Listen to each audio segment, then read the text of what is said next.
extra dose of cats. I like it. Well, welcome, everybody. Welcome to Heart of a Hobbit here on the LOTRO official Twitch stream here. Was it twitch.tv/LOTRO stream, I believe it is. So I am your host, Little Redhead, and I'll be taking you around the Spring Festival today. As Lost Shire Hobbit was commenting in the chat that it's been a few days in LOTRO. What a few days it's been. There was some downtime, unexpected downtime, when something happened to the LOTRO servers over the weekend. I'm going to guess where they have their servers located. I'm going to guess something happened there, like a power outage or something. Anyway, it took them a few days to get back up, which is, I believe, some hardware probably being replaced would be my guess. So, not a great time if you are, if you are a, excuse me, my outro just crashed. Hang on a second, let me pull that back up. Yeah, not a great day, not a great weekend if you are an SSG employee, I'm sure. Because I bet they had to spend their Easter weekend going and fixing stuff up. Okay, so we'll get that back up. Anyway, so sorry. Oh, right, cough drop. I still have this stupid cold. And we were super busy last week. Hang on a second. Bum, bum, bum. So I have, we had family visiting from the U.S. It was great. I'm really certain I'm not logged in somewhere else. What is going on? Hang on a second. I wonder if it thinks I'm still logged in from when it just crashed a minute ago. We'll see what happens. Shouldn't be a problem. So, hey, Pamela, good evening. Good evening to you. Yeah, Lost Shire says Cordovan was driving and pulling over to post updates. Such a trooper. I know, right? Crazy. Yeah, he was like off, I think, last week or over the weekend or whatever. Anyway, and so yeah, he's like taking time out of his like vacation time to post updates on the forums about, hey, here's how's it going. But yeah, probably not ideal time for them. But anyway, how did the family visit go? It went great. We had a great time. They had a great time. We were, excuse me, like nonstop busy. Sorry, I'll try to remember to pause before I cough. I keep feeling like there's a dryness in my throat and it's making me kind of cough a little bit. Oh, and check that out. The sun just came out. Hi, sun. It's been rainy and cloudy, and so of course we get some sun. So I might be able to talk before into pulling a little bit of a curtain when he has a second. What? Can you pull a little bit of the curtain when you have a moment? Sure. Thank you. I have been cat-lapped. There is a cat upon my lap. Well, plus I'm streaming. There's that too. So yes, Pamela says, how much of a bonus do we get with the festival? So yes, and Lost Shire, thank you very much, dear, mentions a week. So the last full day is April 8th. Yes, that is correct. It ends at 3 o'clock in the morning on Tuesday, April 9th. So really you can't count the 9th. It is like at the end of the day because 3 a.m. is the end of the LOTRO day, U.S. server time. So yes, I'm looking at a calendar. I'm looking at a LOTRO calendar, or a Lord of the Rings online calendar. A Lord of the Rings calendar. Wow, I've been playing LOTRO so much, it's like replaced Lord of the Rings for me. Anyway, so yeah, so Monday, April 8th is the last day. So you've got Tuesday today, Wednesday, Thursday, Friday, Saturday, and then Sunday, Monday. So you've got 7 days. You've got a bonus 7 days. Right, and Lost Shire also points out that the April Fool's Chicken Run has been extended by like, what, a day or two? So if you haven't done that, you've still got time to go do that. Hang on a second, let me see if I can quickly, yeah.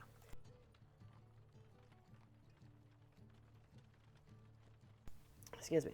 Okay, yes, so there we go. These are quotes from the post that B4 has linked to in the chat, which is an SSG employee who says, I've confirmed that we're extending the April Fool's event until 3 a.m. Eastern on Wednesday, April 4th. So really Tuesday, April 3rd, which is, wait. None of those match up. Because Wednesday, April 3rd or Thursday, April 4th. Anyway, it is today. It may be tomorrow. That's really funny. And then the Spring Festival is extended by an additional week that we were just talking about. And then it says, plus be on the lookout for something extra coming from us as a way of saying thank you for your patience. So I expect that they'll do some sort of a thank you within the week. I'm going to guess it's going to take a couple days for them to like agree and get it through everybody to be like, yes, we will do this. Okay, so, Javidan has a smiley face in the chat. Well, thank you. Smiley back to you. Pamela says, that's excellent. I really appreciate when they do stuff like this for us. Very considerate of player time. I know, right? I appreciate that they are like, you know, it really must have sucked for them, right? Like, coming into the April Fool's weekend with the chicken run thing, and the last few days of Spring Festival, and Easter, and I'm sure they were like, you know, cruising into the weekend, and then crash, everything falls down, and they have to figure out how to, you know, regroup and deal with that. Like, I can't imagine how frustrating that must have been for them. So, yeah, like, screws up their business, and they're going to give us free gifts. I'm like, okay, that's awesome. But I appreciate, like you say, they are considerate of our player time and want to, like, make sure they recognize that we are the backbone of the, I mean, like, the game doesn't exist if there's no players, right? So we work together. It's hand-in-hand kind of thing, right? Okay, so what we're going to do, excuse me, because we have some bonus Spring Festival time, we are going to take advantage of that. Because on a couple of characters, I did not finish the Spring Festival. I've been busting through with one of my characters, and she got through the whole festival, all the wrappers, and so now it's just like bonus time with her. And then Adamantia hasn't finished, and she has, I think, she's got 2 out of the 4 days done there. And then Rosenbloom also has a few days left. So I figure we'll go through with Adamantia first, because she's my lower level of those two. And the reason I want to do that is because I want to keep making advancements on this legendary item reward track. And all 3 of these characters that I'm working on through the festival are earning legendary item reward experience, because you get that for every single one of these quests in the festival that you complete. So, for example, when I finish this, I get some legendary item experience, and that's just like collecting flowers for the festival garden. Like, everything counts. Everything gives me LI experience. So, definitely want to do things that get me that. The lower level, that your character is, the further that bar advances when you get experience. So that's why I start with my lowest level, and she's like level 57. And then I bring in my middle one, which is Adamantia, she's at 100. And I've gone ahead and turtled her. Let me just double check, make sure I still got the turtle on. Yeah, cool. And then my highest one, which is 150. So there we go. Hey, it's a Sandy. Hi, Sandy. Good to see you. So we'll go ahead and jump in here to the Spring Festival. The first thing I like to do is I go ahead and grab 2 things. One is this collect as many flowers as you can in 1 hour. So I'm going to go ahead and get that started. And then the other one I like to pick up then is the wrapper. So I'm going to go do that. And I apologize, I have a little bit of a gravelly voice still. It's not quite my Katharine Hepburn voice, but a little bit. All right, so the other thing, we're going to go and up here on the Bree-land Festival grounds, and we're going to grab this wrapper. Taste of Spring. Will you give me a moment of your time? He's like, go do 10 things. I'm like, okay, we'll get on that. So we'll start by grabbing our pretty parched partygoers. Now, are they pretty partygoers or are they pretty parched? Like, it's ambiguous. Either way, we're going to grab this pretty spring wine off this pretty bare table and run it over. So this is what you do. You grab it 3 times and you run it over to each table. So first table, done. And I'm still actually clicked on the wine back there. Like, it's still selected, so I can just like go back to the same wine if I want to, which is what I usually do. And then I'm going to run over the table because that's what I do. And we're going to go across. And we drop that one off. And then I actually like to go to this other spring wine here, on the end of the table. Excuse me. And then I'm going to run over here. So, Canisius in chat says, hi, me and many players, and many new players would think it'd be very, very great if Lord of the Rings Online, the MMO, was made moderner and the graphics were improved. So, just in case you are not aware, I don't actually work for Standing Stone.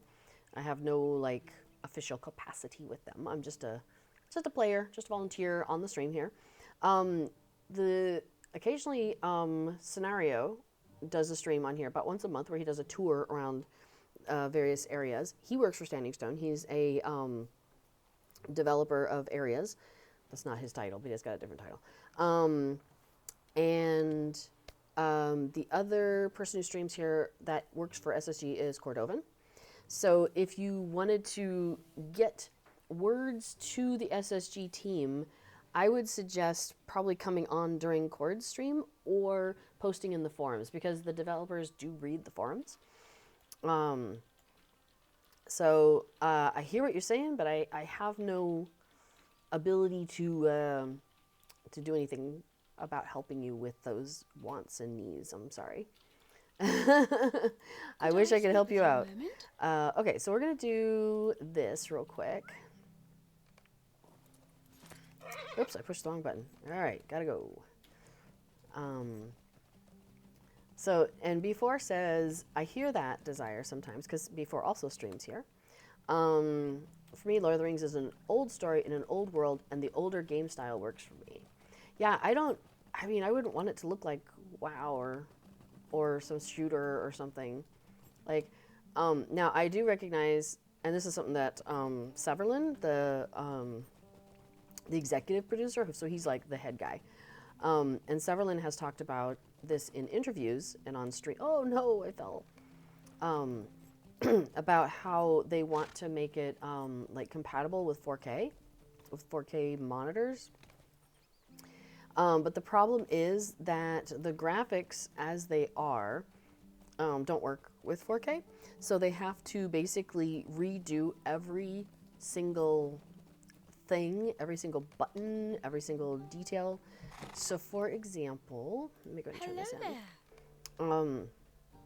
All of these buttons at the bottom of my screen, so like over there, all those buttons, each one of them would have to be redone because you can't just like take that graphic that they have and blow it up because it was done for this.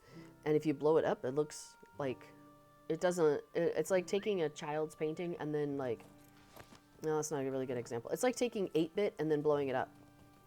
It doesn't look like what it was anymore, right? Like if you've ever tried to do that, it just doesn't look the same. So it's, you know, the pixels aren't there to create the filling in the sandwich. So basically they just have to redo every single button, as an example, in the game, as well as like all sorts, so many other things they have to do. But it's something that Severlin really would like to have done. So I know it's a priority in that regard. It's just other things keep getting in the way, like, you know, the server's crashing over the weekend because of some weird thing. Yeah, anyway. So, as I said, Canisius, unfortunately, I am unable to... I don't work for SSG. I have no say with them. I just stream here. So I just work here. No, I don't work here, is what I'm saying. So again, I would say reach out to somebody who works for SSG and provide that feedback to them. I'm sure, you know, they've probably heard it before, but hearing it again is, you know, why not? Let them know. So let's see, Sledgehammer 4K says, there's something very charming about LOTRO style in a world of world first races and blitzing to max level. This is a nice change of pace for me, right? I mean, that's one of the things I love about this is there isn't, like, there's stuff at end game, like, oops, for, you know, whatever the max level is, which is 150 right now. Like, there's stuff you can do at 150, and they're really good at, like, making sure there's stuff for the end, you know, end game players to do is what they call it, but I don't know, end game just doesn't sound like even the right words for me because it's like, they're always adding more, so there's no end. It's not like the story is over. Like I watched a friend play Stray, which is this really cool game where you're a cat and you're walking around in this world, and it's like a post-apocalyptic world, and you discover all sorts of things, and it's like run by robots, and they're like, where are all the people? And like there's this whole world that's created in there. And there's like a beginning of that game, and you progress through it, and there's like little side quests you can do, but basically you end up going from A to B to C to D and E, and so, and then you get to the end, like, and there's an end of the story, and then it's over. Then you can go and play it again. It's like reading a book, you know, but it ends. Whereas this game doesn't have an ending. They keep adding on new areas, you know, making another level, making tweaks and stuff. Like it's an ever evolving thing. It's more of a living situation and changing. So anyway, I just thought you'd all would kind of might appreciate this view of the maze. I came up here to take a picture for today's social media posts, and was like, oh hey, I didn't realize there was this like gap spot here, this bordery spot. I didn't even know that was there. So that was a new discovery for me today. Okay, speaking of, we're gonna go run through the maze, and I'm just gonna do it. I'm not gonna like necessarily Would you do something for me? narrate my twists and turns.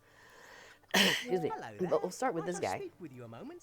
which is the green challenge. So if you have become a member of the In League, this is available to you. If you're not a member of the In League, you aren't able to do this quest. So go join the In League, and then you can do the quest. Hang on just a second. All right, sorry about that. I am actually a lot better. I got like a pretty good night's sleep last night. And I was not busy yesterday. I just rested the whole day. So we're getting there. We're getting a lot closer. I feel like I'm going to be like way better, and give me a day or two. Oh, you may have noticed I picked up the tweens quest, because even though I'm doing like this race through the maze, occasionally I'll run across a tween, and I might as well get credit for that. So I went ahead and grabbed that, because you can have those two quests concurrently. So yeah, so Sledgehammer 4K, I am totally with you on enjoying the charm of this. I always talk about how I feel like I've stepped into a painting when I'm playing this game. It just has this wonderful, I don't know, evocative feeling about it, and I love it. Speaking of, last week we had family visiting from the US, and we live in the Netherlands. So we took them to Amsterdam a couple of days, and there's a lot to see in Amsterdam.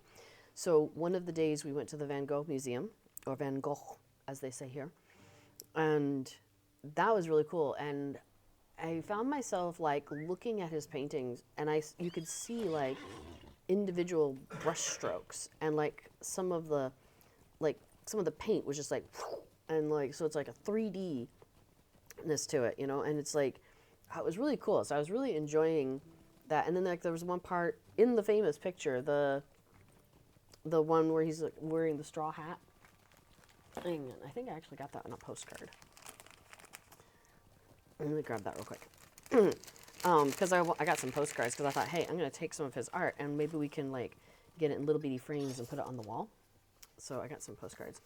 So this one, where he's got the hat, and this is self-portrait with a gray felt hat. Oh, right, because he normally does a straw hat, and this one was a felt hat, so that was different. But there's like the parts in between. He was doing this thing where they were experimenting by using two different colors of paints and doing them kind of like side by side to create a whole different color and texture. And I was like, whoa, that is really cool, and I hadn't known that before. So I was really enjoying learning a little bit more about him and his painting and how that, yeah, some of all that. And that is, yes, and before it says, yeah, that's the one they used for the Pikachu art, and that is correct, which is also on my desk somewhere. We just printed it out off of the online, but I thought that'd be cool. It's here somewhere. I buried it so it wouldn't get damaged, but I'm not sure exactly where it is. I may have put it somewhere else. Anyway, so our idea was to take the Pikachu art one, take the Van Gogh art one, and put them side by side, because I've seen that other places too, and I just thought that'd be really cool to have that up on the wall. And then we went another time to the Rijks. Well, before and I went to the Rijksmuseum. Unfortunately, we didn't make it there with the family, but so we went after we took them to the airport on Sunday. He and I popped over because we're already in Amsterdam, because that's where the airport is. And, oh, hey, wait, come here, tween. I've got like 10 seconds. 18. I've got 18 seconds. Come here. Come here. Come here. Come here. Come here. Come here. Come here. Come here. Come here. Hello there. Thank you. Now I got 12 seconds. Okay. Excuse me. Sorry about that. Anyway, so then we went to the Rijksmuseum and we saw the Night Watch, which I wanted to really see because that's my second time at the Rijksmuseum, and the first time the painting was, they're doing a whole lot. Like, they've got this whole huge project with the Night Watch, which, by the way, is this ridiculously huge painting. It is bigger than your wall, I can almost guarantee. Like, taller and wider than most people's wall. And so the previous owners of our house made wallpaper out of it, and so we have like a whole section of our wall in our house that is the Night Watch painting, and it's still not as big as the original. So I wanted to go see the original, and the last time we went, they had it down because they're stretching it because it was starting to kind of like sag a little bit, and so they're like, okay, what do we need to do to fix this and make sure it doesn't get damaged? Because the thing is like 400 years old, right? So it's like how to do all the things to keep it in good condition for as long as possible. And so just I was like looking at the brushstrokes on that, and they're so different. So that was really interesting for me. Excuse me. Let's see. So Asher Gale says, I do imagine even the devs want to improve the graphics, etc. It's just based on upkeep, workload, and things to prioritize. And yeah, engine issues. So yeah, and then there's also like the foundation of how things are built, right? So when they started building LOTRO, which would have been at this point like 20 years ago, would be the foundation of what exists. Things exist now that didn't exist then, right? And ways of doing things that you can do now that are, like computers are capable of doing, didn't exist then. So they're taking now what exists and they're like, oh, we have this foundation made of straw and mud. How do we build a 20-story building on that? You know what I mean? So I understand like some of the challenges they face. And I'm like, I mean, from my perspective, I started to go into a little bit of coding at one point and ended up just getting a IT management degree instead of an IT degree, which was a better fit for me because basically like I can never believe any of this stuff actually works. Like how you get all this stuff to line up and make it actually function is beyond me. So I'm glad that's not a career choice that I made. Let's see, so Pamela says you got one more character to run through the in-league initiation. Nice. Every time I think I've got all my characters through, and then I'll be like playing on a character that I don't play on very often, and then I'm like, oh, hey, this character needs to go through it. Oh, I just realized I'm on the shiny horse. This is the horse for this festival, the mount. Usually they do like a new mount each festival. So this one is interesting because look how the reflection moves as you move, which I think is a new technology they just have been able to utilize because I haven't seen this before. And I know they've been working a lot with the water in the game. And I think they were able to take some of the effects that they've had success with the water and apply it. So that's why I think this has got all this shiny stuff going on. Let me see if I can get even closer. So do you see how the reflection is like on the, what do you call it, the neck of the horse there? Sorry, sometimes I forget words. I'm not wearing the outfit. It's just what's on the horse, or my pony technically, because I'm a hobbit, so I'm riding a pony. But can you see how it's very reflective, and as you move around, it catches the reflections, which is really fascinating. So that's what this year's mount and cosmetic armor are about. So anyway, so I'm playing a third character on here that I don't play very often, and then I realized that she hadn't been through the in-league initiation, so I'm like, okay, boom, there we go. Off we go. So, let's see. Kinesius and B4 have been having a conversation about graphics and something about modernizing the game. And props for making a great MMO to SSG. Thank you, SSG, for making this awesome MMO. Yeah, Pomela says she looks so cute on the curl pony. I don't know. I'm not sure about the curl pony. It doesn't really match her outfit. But, yeah, it's a cute pony, though, isn't it? Lost Shire agrees. She looks cute on the pony. All right, well, I'll stick with this pony for now, then.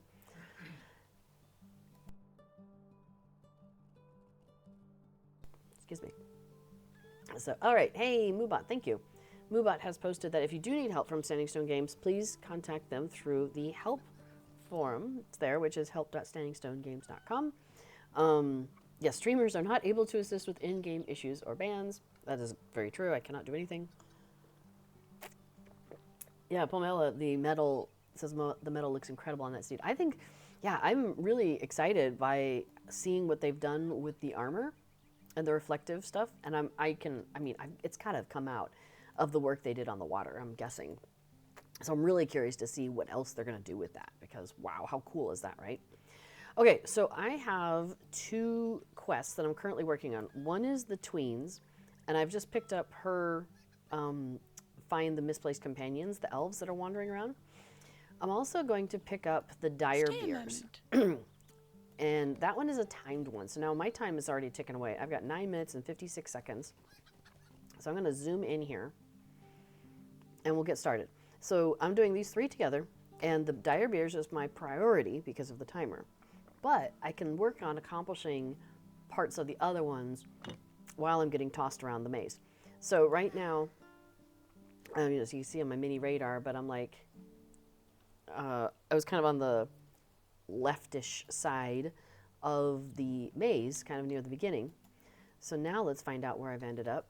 It looks like I'm still somewhat left, but not exactly in the same place. So we're going to go see if we can catch this dire beer. Where is it? It's just on the other side of that hedge. I'm in a hedge maze. It's amazing. Oh, not there either. I've not quite got my bearings, but that's what the dire beer is supposed to do to you. So they did a very good job this time. Let's see. Am I close? Am I close? There we go. Bum, bum, bum, bum, bum, bum. Excuse me. Sorry about that. Oh, Kinesios mentions a whole bunch of things. One of which is the Unreal Engine. That has come up. I do recognize those words in a chat, an interview. You really should go look up the interview. I think you would get a lot out of it. There's an interview with Sutherland, the executive producer. He did with Bloodborne, I think it was. I'm pretty sure it was. So look up interview with Bloodborne, and it would have been like at the beginning of this year, maybe January timeframe. I think, because I think it was before the year timeline came out. Oh, hang on, let me grab this elf. Oh yeah. And they said something. He said something about the Unreal Engine. That came up. Anyway, I think it came up in that interview. Oh hey, tween to tween, tween to tween. Hi. Good. Hi. Hi. Anyway, they're on a proprietary engine or something like that, or something they've built, or anyway, they can't change. I don't remember all the exact details, and there was some more techie stuff in there, but the basic bottom line is they can't switch. I mean, unless they want to rebuild the entire game. But yeah, no. I mean, like, Hello there. sweet, I could do that from while I'm laying on the ground. That was fantastic. Let's see, let's go find some more beers. I just need 2 more. I don't think that's the right direction. Oh, but hey, there's another one. So that's fine. I'll take that one instead. Oh, Egg Arthur. Hey, Egg Arthur has joined the chat. Yeah, he says something like, it's not just a switch to Unreal Engine. It'd basically be a rewrite. And then talking about DirectX stuff. And how those are all already supported. Maybe not all the features. So cool, yeah, you can maybe step in. I know you keep saying you want it more modern, Kinesius, but I really don't know what you mean by modern. And because when I hear modern, I hear like change it so it doesn't look pretty anymore. And I don't want that. I like it looking pretty. So I really hope they don't make it modern, if that's what that means. Oh, darn it, I'm on the wrong side. You're on the wrong side of the river. A lovely day, isn't it? All right, there we go. Oops, where'd the beer go?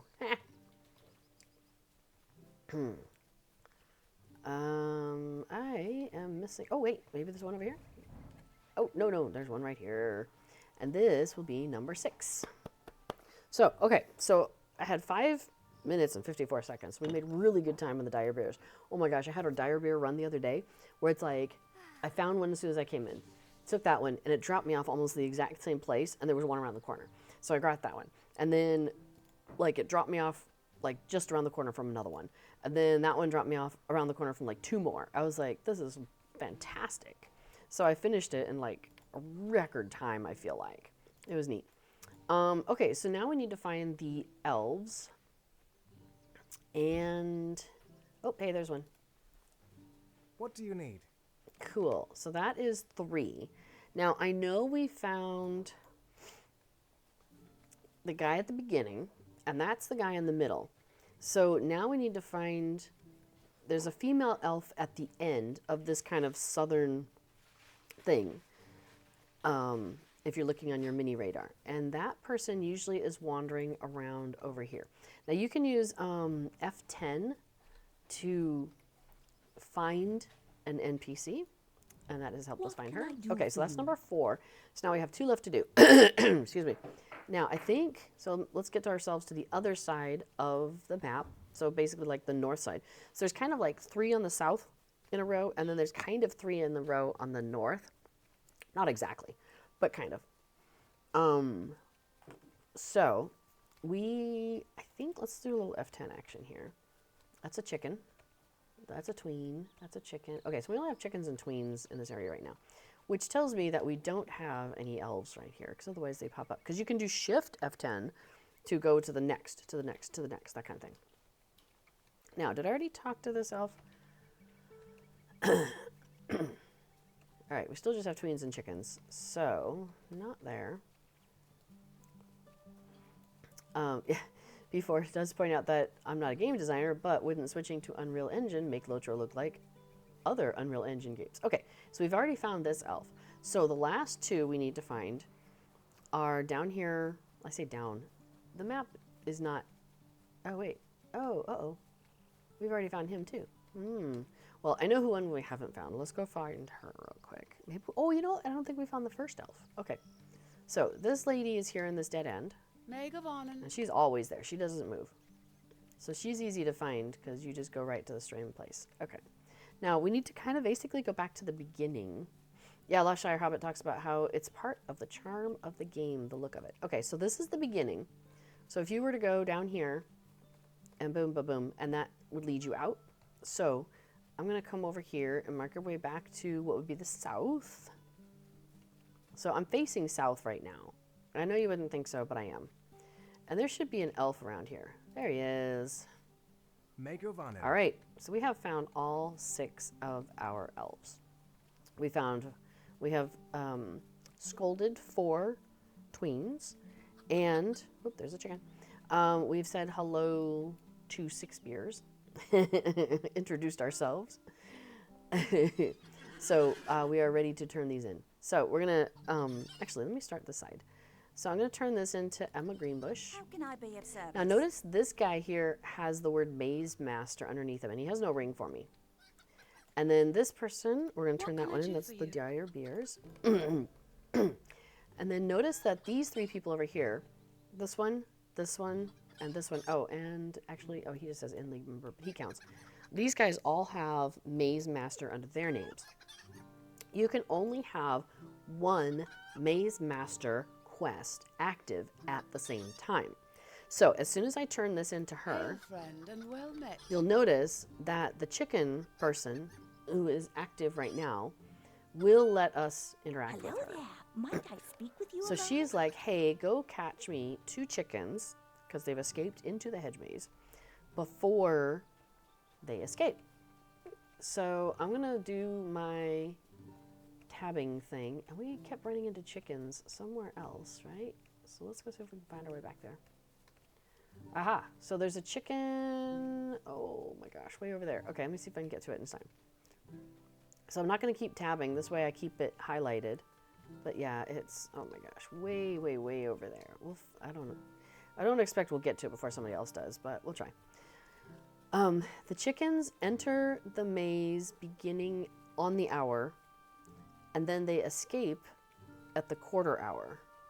So it is now Sweet, we got one. 12 after the hour, so I've got 3 minutes to find another chicken before they escape the maze. Now, I would be able to keep the quest, but there'd be no chickens. We need to get out of this area. There's no chickens here. Did I just go the wrong way? I did not. Okay, cool. Oh, hey. Oh, yes. Are we lucky? Do you feel lucky, chicken? Come on, chicken. Yes. We got chickens. Yes, we do. We got chickens. All right, now I gotta go back out. But there's my time, like, there's no timing on that, so we're cool. Yay, I can't believe we got 2 chickens. Record time. Maybe because nobody else is looking at this point. Maybe they've given up. That happens. Okay, so Patty McGinty says, hey, hey, hey, hey. Hello, Patty. Welcome to the chat. Hey, and there's a ginger chicken. That's a good point. Adamantia is my chicken affectioned hobbit. She's like, she has a pet chicken. She's really good with the chickens. She understands what the chickens have to say. Like, she's all over the chickens. Maybe that's why we were so fast in there. How do you do? We'll just say that was it. Okay, so cool. We have done everything here except for putting out signs, and I just don't want to. That's like, I don't know. I'm just not in the mood for it. So I'm going to take us somewhere else. Now, I did pick up a few other quests while I was at the shrew stomping garden. Last time I was on with this character. Sorry, I keep trying to move to get this to sit there easily read. Excuse me. Oh, interesting. Sandy makes a point that modern graphics does not necessarily mean a better or more popular game. Look at Stardew Valley. Certainly does not have modern graphics, but super popular. Excuse me. And Patty McGinty says, hope everyone is doing well today. I'm doing well. Yes, one Minecraft says before. Minecraft does also not have, I guess, what you would call modern graphics. Or does it? I don't know. I don't even know what modern means. To me, modern means sleek and, like, sci-fi kind of look. And that just really wouldn't fit LOTRO. So that'd be weird. Oh, anyway. So when I was at the festival garden, where you stomp the shrews, there's a couple of quests you can pick up. And one is how the Shire shoes shrews. So we're going to go and work on that one. What that one is basically we go to Hobbit. Well, we go to the Shire, near Hobbit and Bywater, near Hobbiton, and we talk to 3 different hobbits. And we're like, hey, how do you get rid of shrews in your garden? So we'll start with, we'll go over here. So the Cottons, we have to go talk to Nibs Cotton at Cotton Farm, home of one, oh, I just forgot her name. Rosie Cotton, the object of Sam's affection. So we're gonna go talk to, I believe, her brother Nibs Cotton to find out how do they shoo shrews out of their garden. We're gonna talk to Wald Sanson over at Sanson's Farm, the place where you begin as a chicken, should you decide to do any chicken adventuring. Although we'll come back to that in a second. And then the third one we need to talk to is the gaffer. So we'll actually start here. We'll go talk to the gaffer. Hey, Rosie. There you go. And then we'll pop down to Sanson's Farm. All right, so Nibs is like, they have a cat, Waldy. He's like, there are some shrews in our fields. Hunt. Go hunt. And the cat's like, not a chance, my dude.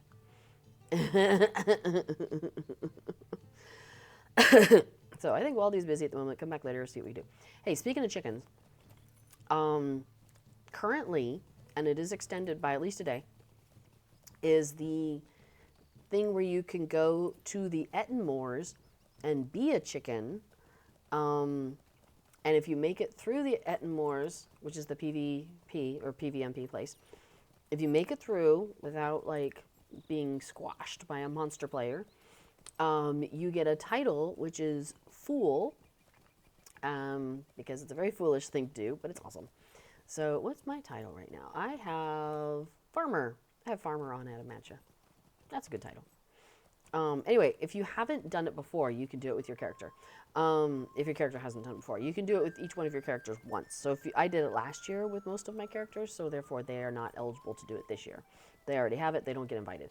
But you can go and just hang out in the Attenmoors as a monster player or as a free people player, which is what I did yesterday with my hunter. And I learned a lot. Hang on, let's talk to the gaffer. What do you need? All right, he is like, trap them or chuck an apple at them. Aim for the head if you decide to chuck an apple. I suppose stomping on them would work too if you're quick. So, the gaffer, a sensible gardener, has methods not unlike the elves of Duillond. And he just bopped him on the head a little bit. See? That bold as brass. All right, so now we gotta pop our way over to Sanson's farm. So, fool of a hobbit.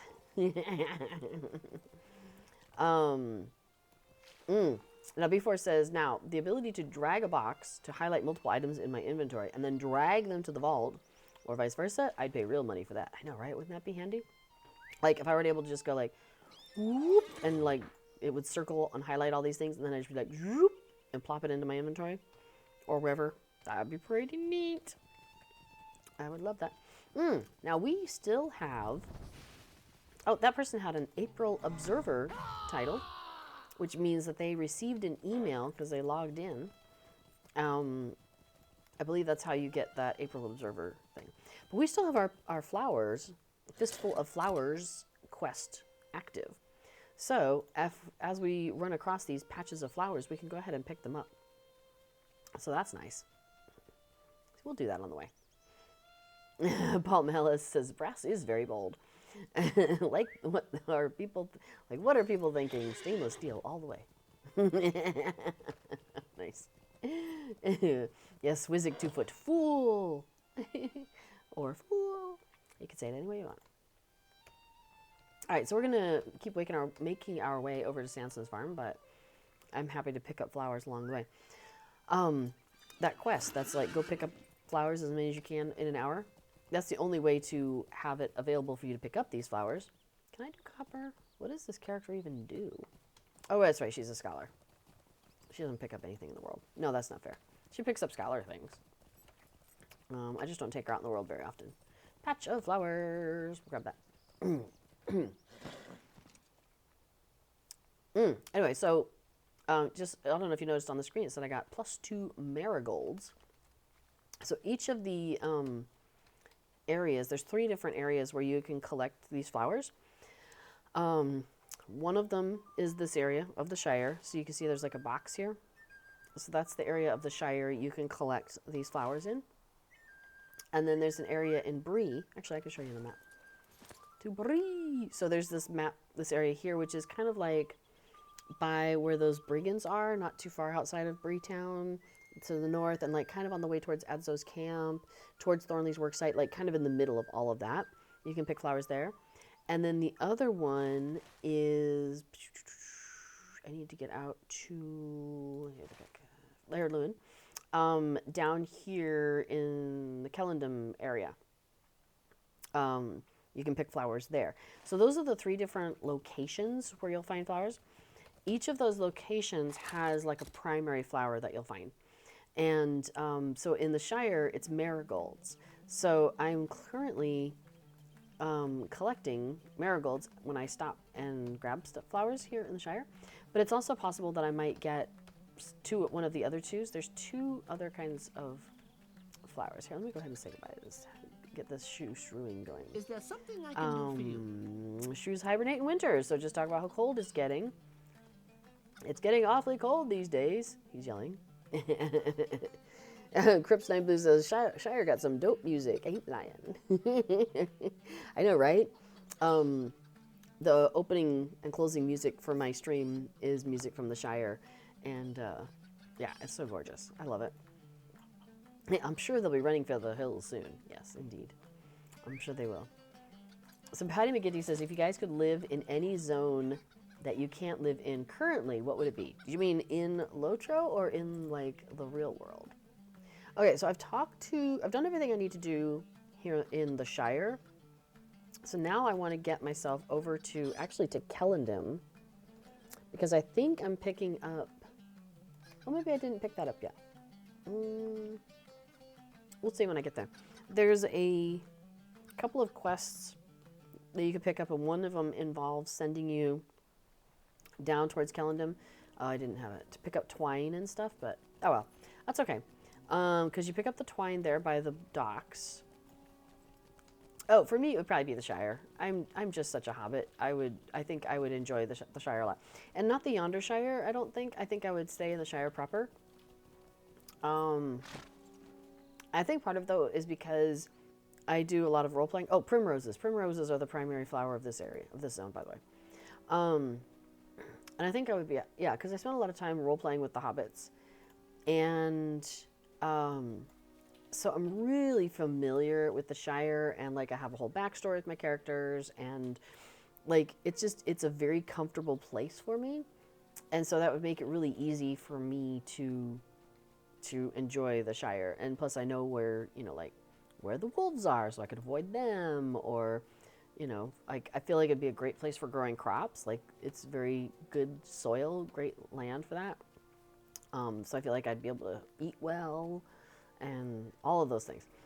There's flax in this area, but I don't have the quest. So, okay, we're just going to get ourselves up here. And I need to get back up to Duillond. So we'll work our way that way. Let me do something here real quick. So Patty McGinty says, yes, in LOTRO. So yeah, for me, it would be the Shire. What about you all? So Crips 9 Blue says, oh, that's a tough question. Rivendell is nice, or Lothlorien. So definitely going for some elf land. Nice. I mean, Lothlorien is beautiful. And so is Rivendell. Like, just gorgeous stuff, right? I don't know if I would feel too, like, isolated in Rivendell. One of the things I really like about the Shire is something that it just reminds me of the Netherlands in this thing called gezellig, which is like a coziness, but it's with a social, like a social piece of it also. Like when you get together with friends and you're like drinking coffee or tea and just cuddling up on the couch under a nice blanket and having a chat, and like, or maybe you're like working on a craft while you're hanging out with friends, and it's just that really nice, like, awesome feeling in your heart of spending time with people like that. And that's kind of what gezellig is. And I feel like the Shire has a lot of that going on. Like the Shire is very social.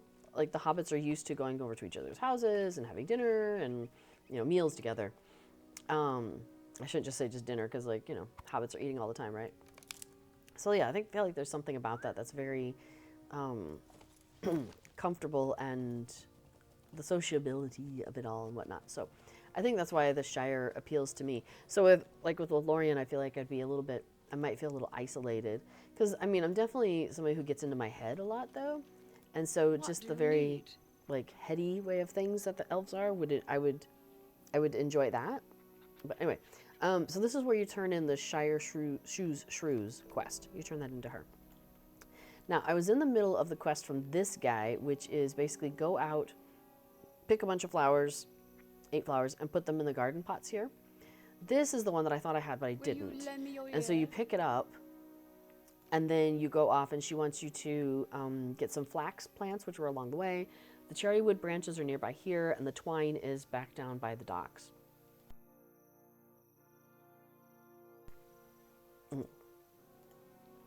Where else do people like? Let's see. Oh, Lothlorien?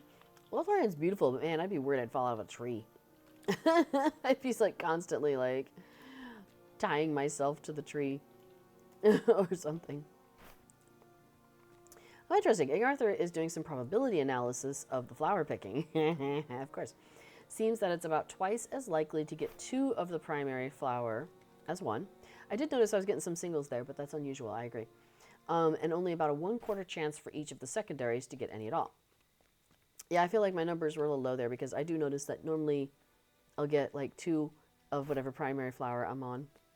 And then I often get a secondary one. Feels like I didn't do that. I wasn't getting much of that. So yeah, that's funny that you're doing the analysis. I love it. Let's see. Crip says, I haven't played in a while. What is the major difference between the Shire versus Yonder Shire? Well, the Yonder Shire is further north of the Shire. The Shire is a little bit more established as a place. Whereas Yonder Shire is a little bit newer in terms of where hobbits have been living. And they even talk about that in some of the dialogue that they do. About how they're, the Yonder Shire, they just moved up there kind of thing. So it's not as established. It's a little less like hills, like rolling hills, and a little bit more, there's some mountainy areas, and the topography is just different. Yeah, the topography is a little bit more angular almost in a way. It's a little bit more, so I'm from Colorado, and Yonder Shire does remind me bits of Colorado sometimes with like some of the scragglier trees or pine trees, the evergreens. Whereas the Shire has more of like seasons. That's how it feels to me. It could be, maybe I'm a little not quite that, but that's how it feels to me, whether that's accurate or not. So, oh yes, and Hazelig has been put into the chat. Thank you very much. Pomela says, I'd feel safer in the Shire, but I feel like Elrond understands my needs better in terms of leadership. Imladris. Patty McGinty says, I would want to see Forshell, the snow place with the northern lights. Right? It's so gorgeous. Every time I go up into Forshell, I'm like, dang, these lights, these northern lights are just so beautiful.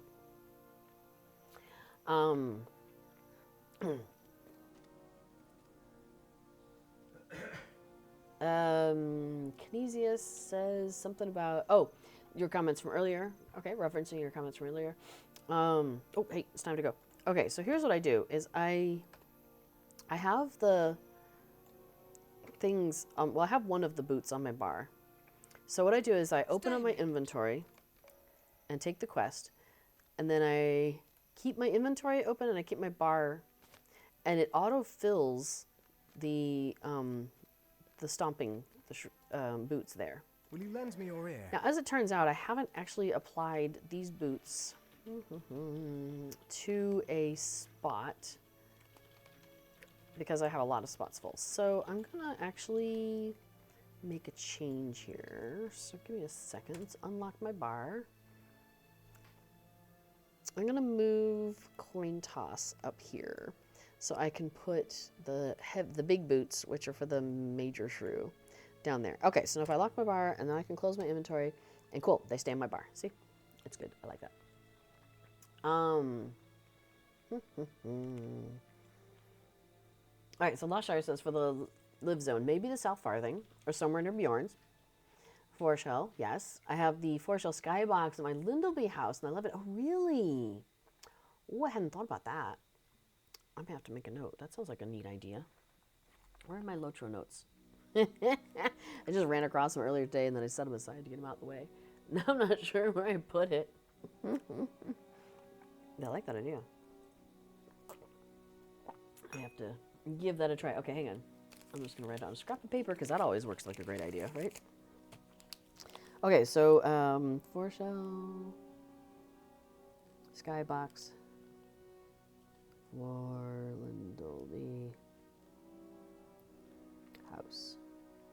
I'll give that a try. That sounds pretty cool. I like that idea.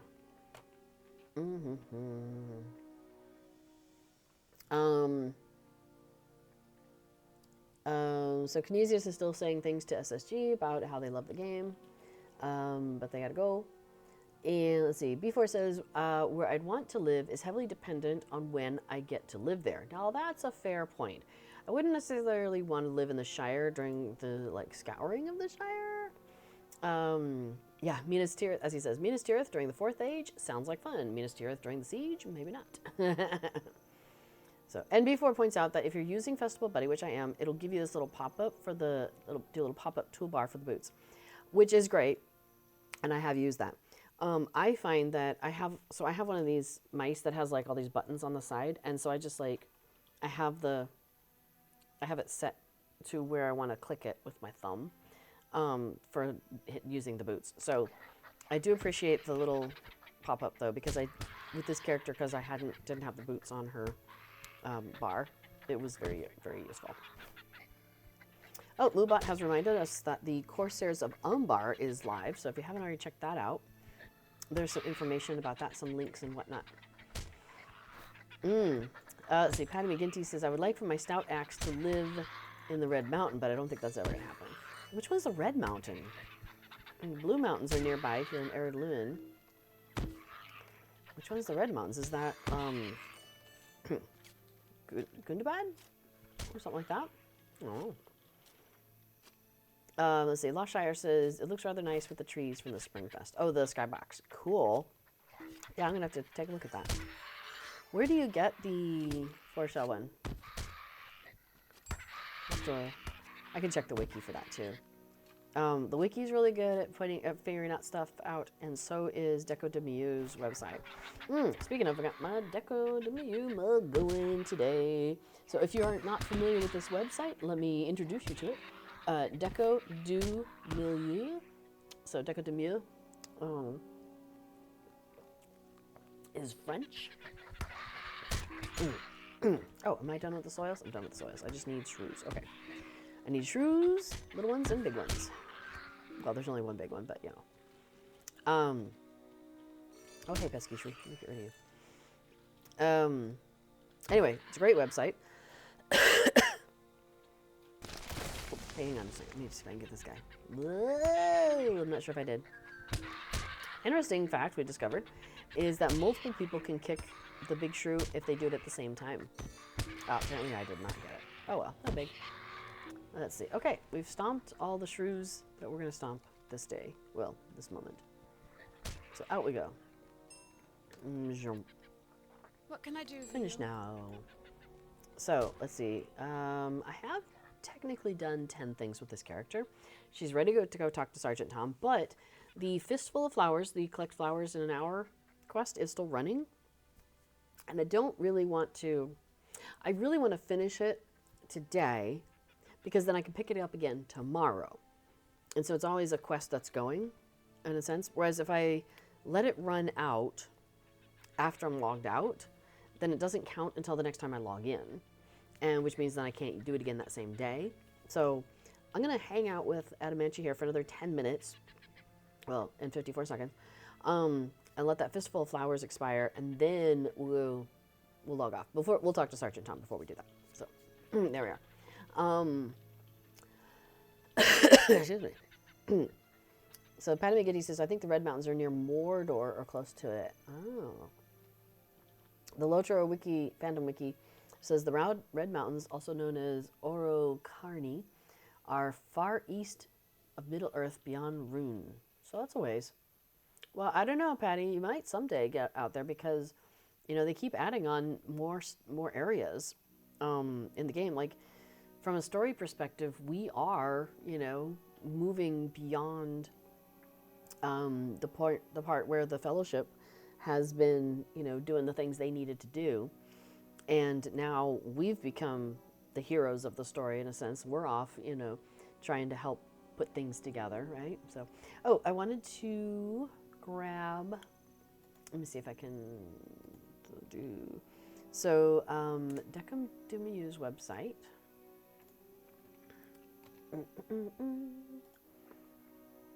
Is this one, and it's great for, it's a database of all the housing items that exist in Lord of the Rings Online. Excuse me. So if you're like, hey, I wonder what X, Y, or Z looks like, you can go to Deco de Mieux, and he's got pictures of everything. What he normally does is he takes pictures at the Belfast housing. So you have like kind of just like the stark walls and floor and everything. So you really get a nice like contrast to see what it would look like without anything else like in the, you know, in the space. So that's really handy. Oh, okay. Shire says the skybox you get in the Great Hut in Sarikaila with the reputation vendor, and you need acquaintance standing.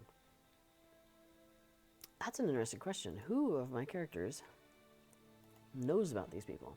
Let's see. The Lossoth. Well, Adamantia is an outsider, so she ain't buying it.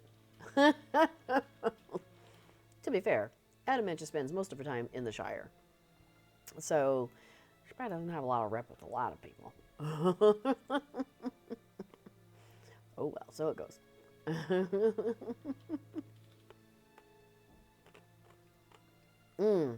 Big Arthur was trying to point out, I don't know why Moobot squashed that, Egg Arthur.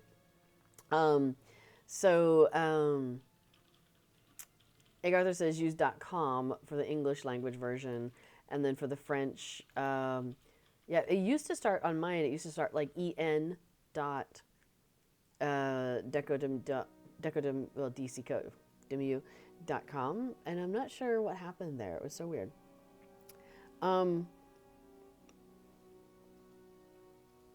So Canisius, I know you definitely want to talk about the game being looking different than what it currently does. But I really think that feedback would be better heard by somebody who works at SSG. Mind my words, So traveler. I would definitely suggest you maybe post this on the forums or someplace else that an SSG employee will read it, because there aren't any devs in the chat here. So I'm afraid you might not get your message to the people who you want to get your message to. So let's see. Kendrise says, hi, I'm new on LOTRO. What's your name or your name stream? So I am Little Redhead, and I'm currently playing a character called Adamantia here on the Laurelin server, as up at the top of my screen there. And I call my stream Heart of a Hobbit because I'm usually playing a Hobbit, and we're usually doing Hobbity things. We're often doing fun, kind of not quite the main quest line things, so festivals, yeah, off the beaten path stuff. Bingo Boffin quests, we did some of those. I'm trying not to get too far on the Bingo Boffin on stream though, because I don't want to like give spoilers to people who want to experience that on their own. So, oh, thank you, Moobot. So, yes, the current streamer is Little Redhead 42. That's me. Hi, everybody. So, welcome, Kendrise. So yeah, so we are today playing the Spring Festival, and so it's so they have festivals throughout the year in LOTRO. This is currently the Spring Festival, which was due to end, but they had some technical issues over the weekend, so they have gone ahead and extended it for over twice as long as it was down, because it was down for like 48 hours, and but over 3 days, I think. So they extended it like a week, which I'm like, okay, that's awesome.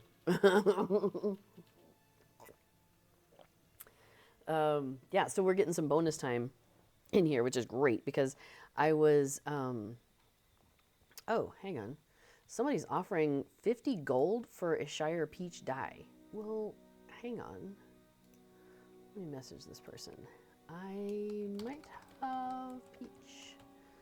Let me check. Okay, so they think, where is my dye basket? It's technically a carry-all. There it is. So let's take a look. Sorry, I'm going to mute for a second.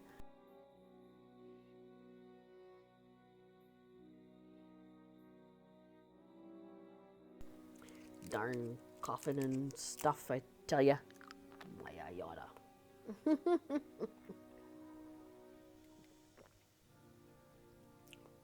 So Ginger says it was down for 2 days. Oh yeah, I was looking for dye for this guy, right? Okay, let's see. What do I have by way of peach? Oh, and I do have a peach. Oh, I could have just dragged one out because this person's asking for one. So let me drag one over. That's how you do that, by the way. Okay. I do for one peach dye. I do. And it COD.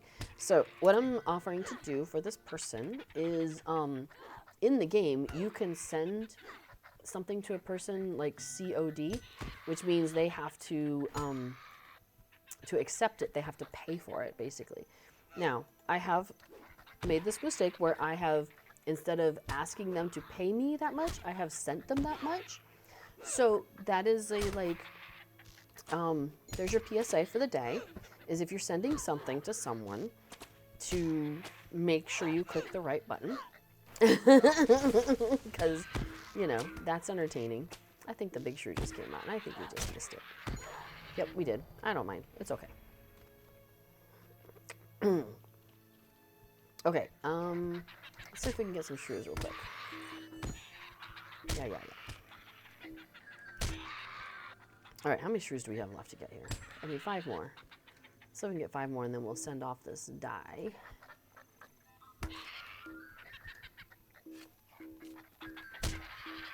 Alright, let me run to this shrew. Let me run to this shrew. Oh, he ran off way. And I need 1 more. Oh, I'm gonna get you. Gonna get you. There we go. Okay, so now I go talk to her. What do you need? And then I open my mail. Wow, it's been a while since I've sent or received anything here. And 1 Shire die. Which means I need to actually attach it. So, Shire peach. I should be more clear about this.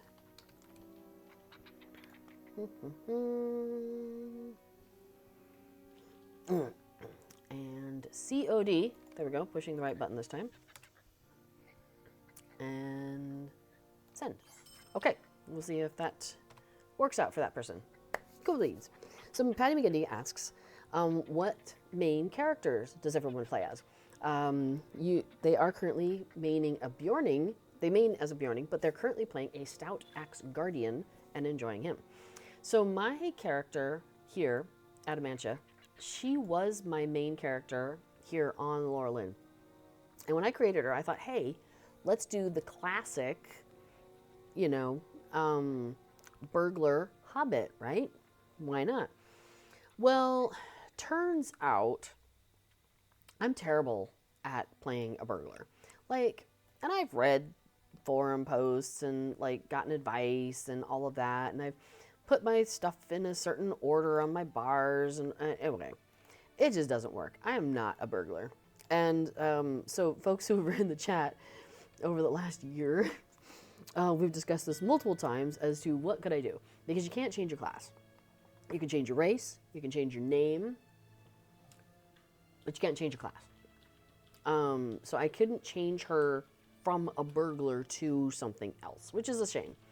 And she's really good with animals, so I would have loved to have changed her to like a lore master or something, because that would have been at least a little bit more fun for me. I've played lore master a little bit, and I've enjoyed it. But, oh well, so it goes. Oh, hey, thank you. Enjoy. Excuse me. Hang on a second. All right, anyway. Sorry about that. So, I also had on this server a character that had originally been an elf with a different name. So over time, on stream, to show you guys how to do it, I had changed her name, and I had changed her race to a hobbit, and she's a hunter. And the hunter is what I prefer to play. I really understand hunter. I really enjoy hunter. So that's my... Oh, good. We completed Fistful of Flowers. Tell you what. We're going to go ahead and blow this popsicle stand. I'm going to head back to I want to go back to Bree. Take me to Bree, please. And hey, let's check our mail. Woohoo! So when you do a COD, this is kind of cool. You get a thing from the postmaster. So it doesn't come from the person, it comes from the postmaster, whatever. And it says cash from delivery, and it's got like little cash icons on there, which is really cool. And it tells you you've got a month, a week, and 5 days to collect it. So you open it up, and your parcel has been accepted. Enclosed is requested money for the item. And then it shows you down here. So this is where you want to detach money. And there you are. So now my money just went up from 20 to 70. This poor character, she had no money. So sad. So sad. It's okay. She hardly ever gets out, so she doesn't need a lot.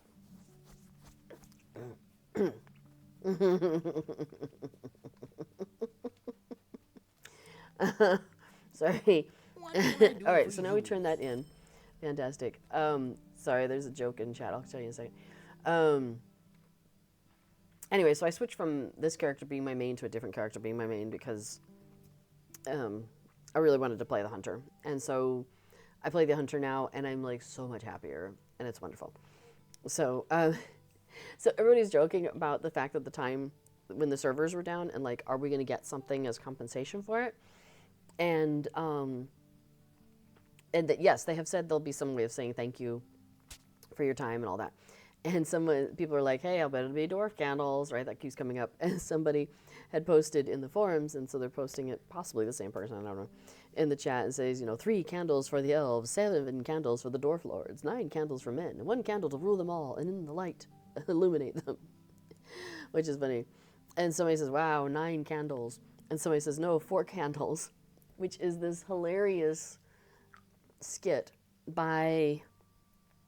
Oh, who is it? I just forgot their names, but a British pair that used to do comedy together. The 2 Ronnies. Thank you. The 2 Ronnies.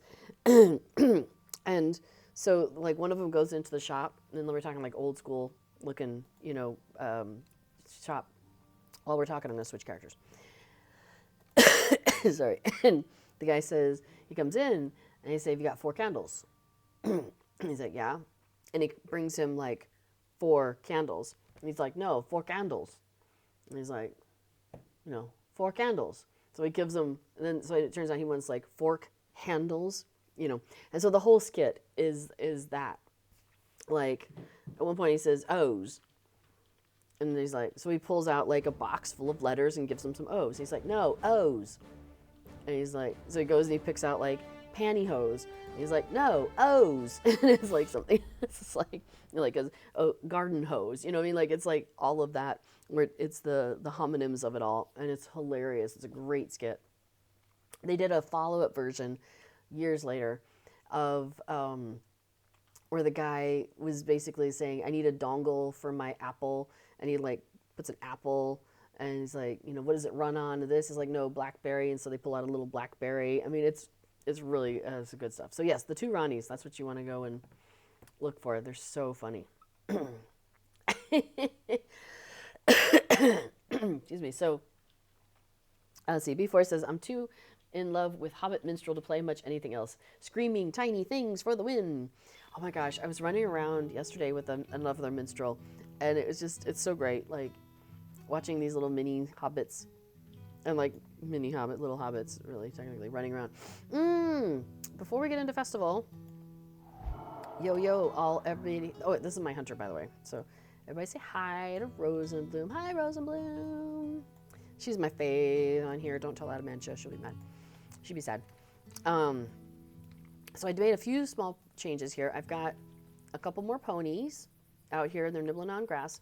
But I have to say, when you first come in, it's not obvious that they're chomping on grass. So I might move them, kind of like rotate them around. Sorry, I forgot to mute there. My apologies. So Pamela says, I believe I have kin status with Sri Kyla. So if you want to try any of the housing items from them, not sure if they bind, but talk to me in game next time we're together. Sweet. Yeah, I'll take a look, Pamela. Oh. So I should look on this character. Bum, bum, bum, bum. And we're talking about Forsha.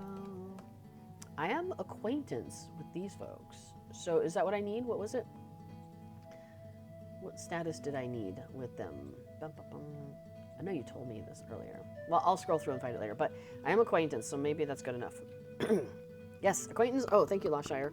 Awesome. All right, so I can send Rosenbloom up to Forshell and get it, which is great because she's my hunter, so she has the travel skill. So double win. Yes, Shire says that candle poem put the Isengard bids 5 into my head. I like it. So I did a tiny bit of rearranging here. I've moved my alcove to Karis Calebrin back there. So that's how you can get off to Cardalon. But that's back there now. And then I changed out some of my trees. So I still got an autumn tree there, but I've got a nice tall large white flowering spring tree. So that's over there. I might bring it in a little bit closer. Or I might swap it out for the birch tree, I'm not sure. But because somebody was talking about having spring trees in their yard right now. I was like, that's a really smart idea. So then I got this small grove of flowering spring trees. So yeah, so I've got some spring trees here, and then I've got another spring tree over there. And I thought that was nice to kind of start like springing up my yard, which is pretty good. Oh, do we have a cat? Oh, hi, baby. Aw, this is Kato, everybody. Yeah, you're on stream. Yes, you are. She was snoozing on my lap when we first started, and then she jumped down at some point, and I kind of didn't notice that she jumped up there. Let me take you to Wellforth Way, because that one is the one I've been decorating a little bit more. Pamela says, hi, Kato. Oh, she's going to go back to bed. Okay, let me move my legs. I have a footstool underneath my desk, and so I just like put my legs out on it with a blanket over it, and she just kind of like whoop, and she just loves sitting right there. So, so this one, hang on a second.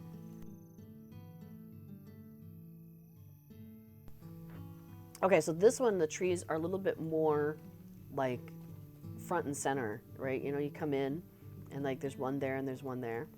So that kind of is nice. We still got the Midsummer Arch. Oh, I forgot to show you. I added a thing in the other house. We'll go back in a minute. I did stick a chicken coop here, and I got rid of the winter artwork. I forget what that thing was called. The harmonious miniature tree in winter. I went ahead and moved that out of the way, and we put a chicken coop there instead. I was pilfering things from my Belfloss house, so oh well. So it goes. Yes, everybody says hello to the kitty. Hi, baby. Yep, she's not asleep. She's just sitting there looking at things. Okay. Whatever makes you happy. And Casper, so we rearranged the furniture slightly behind me again. Because I keep doing that. And Casper, he is on the couch, but let me see. Can you see him? So the wavy blanket behind me, the wavy blanket like back here behind me, he is by the purple pillow, which is on this end. Yeah, he's over here. So you probably can't see him. You know, I may have to just like create a, what do you call it, a scene where it's just my picture so I can like zoom in and out and you can see the cat better. Because that's the quality content you're here for. I know you are. I know you're here for the cat. Okay, so I still haven't figured out the floors. Like, I'm still trying to figure out what I want to do with these floors. I saw there's an event that a bunch of us hobbits went to, and it was like a blue carpet, which I've used before. So I'm thinking I might do that, because at least it's a little bit more like this just feels kind of cold, right? I mean, it's not as cold as like a Belfast, you know, with the marble floor. Like, that's definitely has that cold feeling. But I don't know. There's something, I feel like there's a missing warmth, like a missing hobbit warmth to the flooring here. And I just don't have that. Okay, so anyway, there's this floor. It's the same in here. But aside from that, so we still have these kind of at an angle. So I think it's pretty good for a flow for parties. To come in here, you can wrap around tables and stuff. And we've got a couple of kegs going on here. So I've got an in-league keg there. We've got our in-league Sinister keg. We've got a wooden keg. And then the Sinister keg has been dripping on the floor and a clover patch has appeared. So watch out. Don't know what craziness is going on there. But this is what I wanted to show you. Let me get the names off. This is where we're at so far. So, and I think some of you saw this last time. This is as far as I've gotten. So I've got like a table in the middle. We've got 2 couches. We've got a armchair there. We've got a bench here, and then I've got 2 clover stools and a clover table. So we've definitely made progress. I went ahead and bought, let's see, I got a couple green birding sconces, by the way. We'll put those somewhere. Oh, the shrew mouse house. I got another shrew mouse house because I couldn't remember if I had one at every house yet or not. Anyway, I got a clover table, another one, and I got 2 more stools. And I got some hanging pots of lively ivy, which I thought would look really pretty. And then I got a cozy teapot to go on this table here. So that's my hope. And then I think Adamantia has the other things. Oh, I meant to check Adamantia's bags when I was on with her. I swore that I had a carry-all for housing items, but I looked in my storage and it wasn't there. So I'm guessing that it's on one of my characters. And I checked Rose and Bloom yesterday. But we'll check I'll have to check on Adamantia because she might have it. Anyway, I need more hooks though. And that's the biggest problem I'm going to be running into because I think I've used all of these hooks already. Yeah. So, and what's this? Is this a... That's a ceiling. So we can stick an ivy here though, and that'll be nice. I think... What if we raise that up a little bit? Oh, Pamela asks, what's the music in my house? I think it's... I was gonna say I thought it was Belfast, but you know what? It's not, is it? We'll go check in a second. I have it by the front door. Okay, and then let's... No, probably the other one. I was thinking maybe we'd have this kind of like hanging over the table or something, maybe? That might look cute. Let's see, how are we feeling about that? A little further. So nobody's gonna want that hanging over their head, but if I put it over the table, I think it adds like a little bit of warmth and like life to the space without it being over anybody's head and they feel weird about it. So, okay, I think that's over the table that way. It's about over the table that way. Okay, let's just save that. I think that's gonna be good. We'll check that in a second. And then, let's see, do I have another ceiling space? I think that's good for now. I think one's good. So, there we go. That's kind of cute, isn't it? That ain't bad. No, another thing we could do is instead is like hang it in the corners or something, because I got 2 of them. So, that's a possibility. Let's go check on the music. This is, what is this? I know it, and then I'm like, I forget it. It is, what is Belfalas? I guess it is. It's one of my favorites. It's like the first thing I get when I go to a new server. This one and the Tom Bombadil theme that you can get over by the Matham House. Those are my favorites. So hang on, let me see if I have Tom Bombadilio in. Is it in my house storage or is it in my shared house storage? Music is in the Shire. Okay, so let me open the shared housing storage. So that can put me to here. Oh, I don't have it on here. Oh, how sad. Must be in all my houses. Oh well, the next time I find one, I'll pop it in and we can listen to Tom Bombadil. I might have it in my personal house. So anyway, so yeah, so we still need rugs. Yeah, Palmella says, I love that plant there, Butte. I think it looks really good. I think it's, yeah, I think the plant, and I went ahead and did the green wallpaper because I thought that would, you know, just kind of also kind of create some warmth in here. So, Palmella, my character is so drunk that she tried to exit the bird and baby in by way of a cupboard, but she's in the inn league now. Thus, quoth the innkeeper, is responding with some wonderful little emotes. All right, so yeah, so we need to find some more hooks. And see, the thing is, I think if I had some nice carpet or a rug or something, this area around here wouldn't seem so bare, because right now it just feels barren. I think if there was more texture here, it might kind of just take care of that for me. But I think, yeah, that one's taken. That's a floor, so that way if I get a rug, I can put that there. I have an empty furniture hook. Oh, yay. Okay, so what do we think? Another clover stool?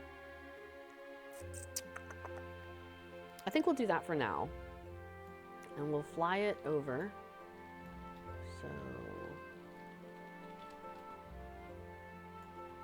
And we'll put it on this side of the bench, of the table. How are you in relation to that table? That's pretty good, I think. Maybe we scooted in a little bit closer because the other 2 are kind of further away. There we go. Okay, awesome. Let's see, and then we already checked this one, right? Yeah, that one's that, okay. See, I've already started, like, grabbing from other rooms, you know? That one's that. That one's that. Yeah, okay. And I think... Did I use all these? Oh, I found another one. Now, I wonder if I do the teapot, will it make it there? Let's find out. Let's see how far I can get it. Oh, you know, if I can't... Oops, I've lost it already. Hang on. Where are you, teapot? Oh, no, I can't see you. Oh, no, I can't see the teapot. I'm going to have to do this really slow. Oh, okay. Let's move it. Okay, cool. I can watch it.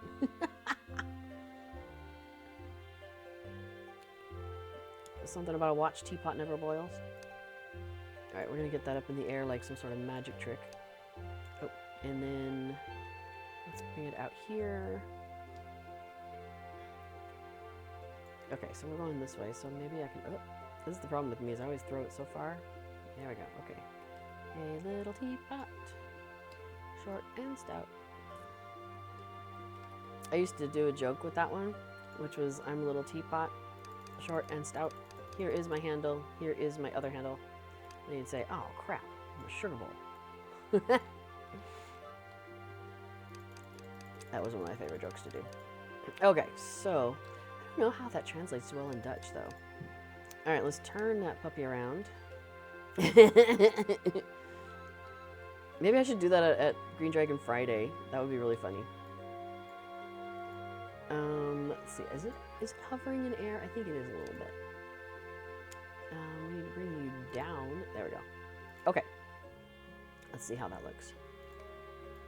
Well, I think that looks cute as a button. You know what, though?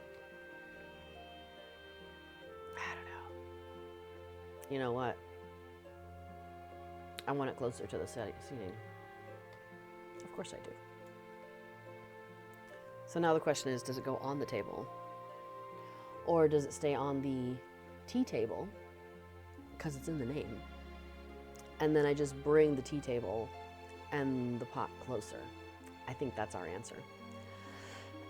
So, this is where I think would be amazing if I could be like, hey, LOTRO, tie these things two together and let me put them over here. But instead, I have to do them separately. So we're going to work on that for just a moment. All right, so we're going to move the tea table, and I kind of want to put it... Nope, the other way. I'm thinking it's going to look really nice between those other pieces of furniture. So I think we bring it here, and then we bring it... Nope, other way. I think I borrowed this hook from downstairs. Yeah, I did. All right, so it's going to go there, and then I think we turn it. I think it needs to go rotated. This is really funny because I'm feeling like I'm rotating, doing the furniture in our house that we just did, like, earlier. All right, and maybe... Yeah, I think that's good. Cool. Now we just need to grab the floating teapot and do the same.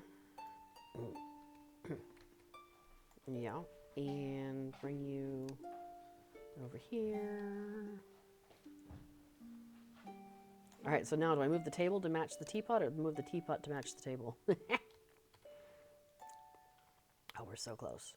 So close. Maybe we go back just a little. Okay, let's try that. This is why decorating takes so long. That ain't bad. That ain't bad at all. That's pretty cute. Now it needs some cups, but that's okay. Everybody can bring their own. Okay, so here we go. Here's what our current cozy room corner looks like. I think it's definitely coming together. It is definitely making progress. Still needs stuff on the walls. Still needs something on the floor. But overall, I'm going to call this definite progress and success. So there we go. Oh, what was I going to show you? Oh, I was going to show you the Bellfloss house. Because I put something kind of fun there. Let me pop over there real quick. So I set up a shortcut key for those of you who are like, how are you getting to your houses so fast? Because they're premium houses, so you have a 1-minute cooldown on travel, so that's neat. You can go into your options and go into your key bindings. So I'll show you here in a second. Let me grab a drink.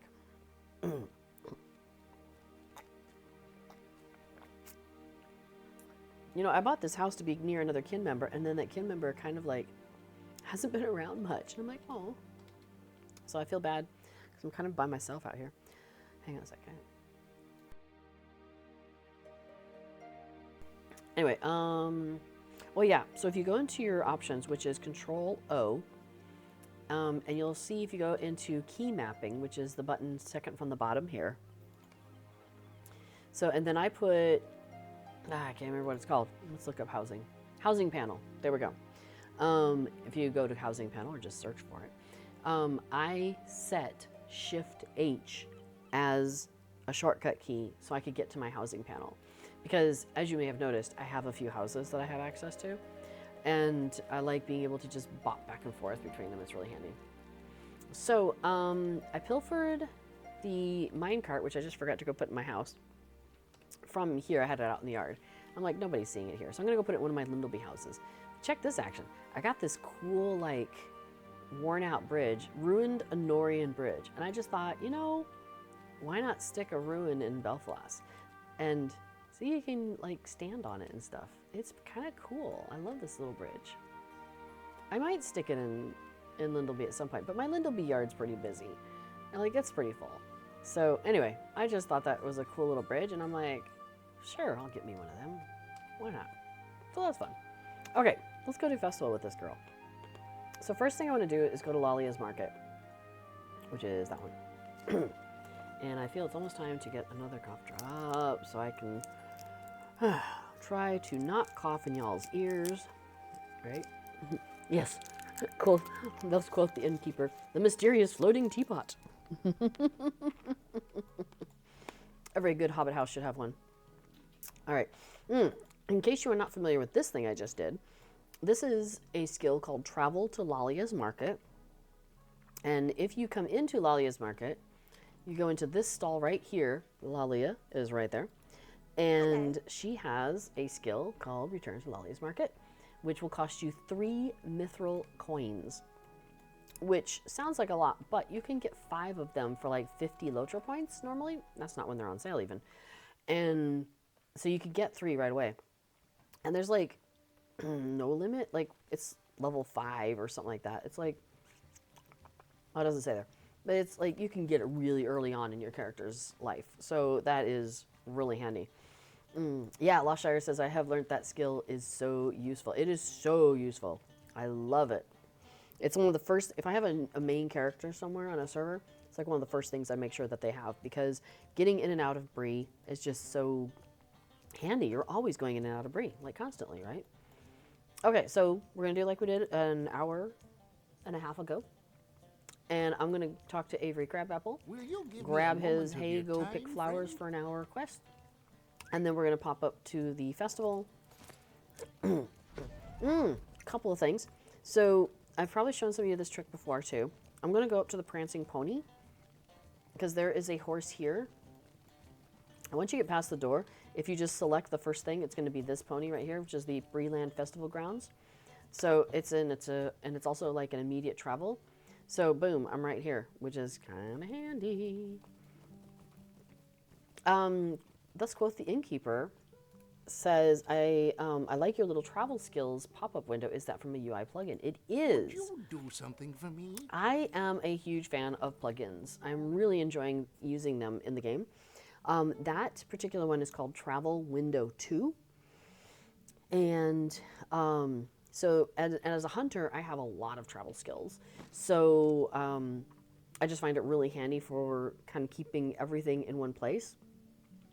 But then also, if I have a main character who's not a hunter, I still end up trying to accumulate every single travel skill I can get. So I usually have a lot of travel skills if I can. I have them organized kind of like where I begin in the world and how I go forward, kind of following the storyline in a way. So like I've got Mickle Delving because she's a hobbit, and then I've got Yonder Shire because it's right nearby.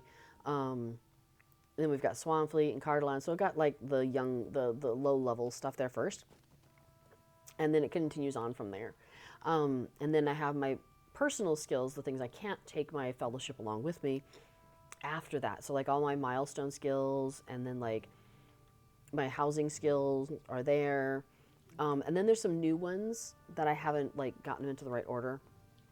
Especially like the stuff that's out in Umbar. And the Shield Isles, that stuff's new, and it's just at the end right now, which is fine. Like, that's fine with me for now. The plugin itself has a lot of things where you can do in the options. So it has like 3 tabs.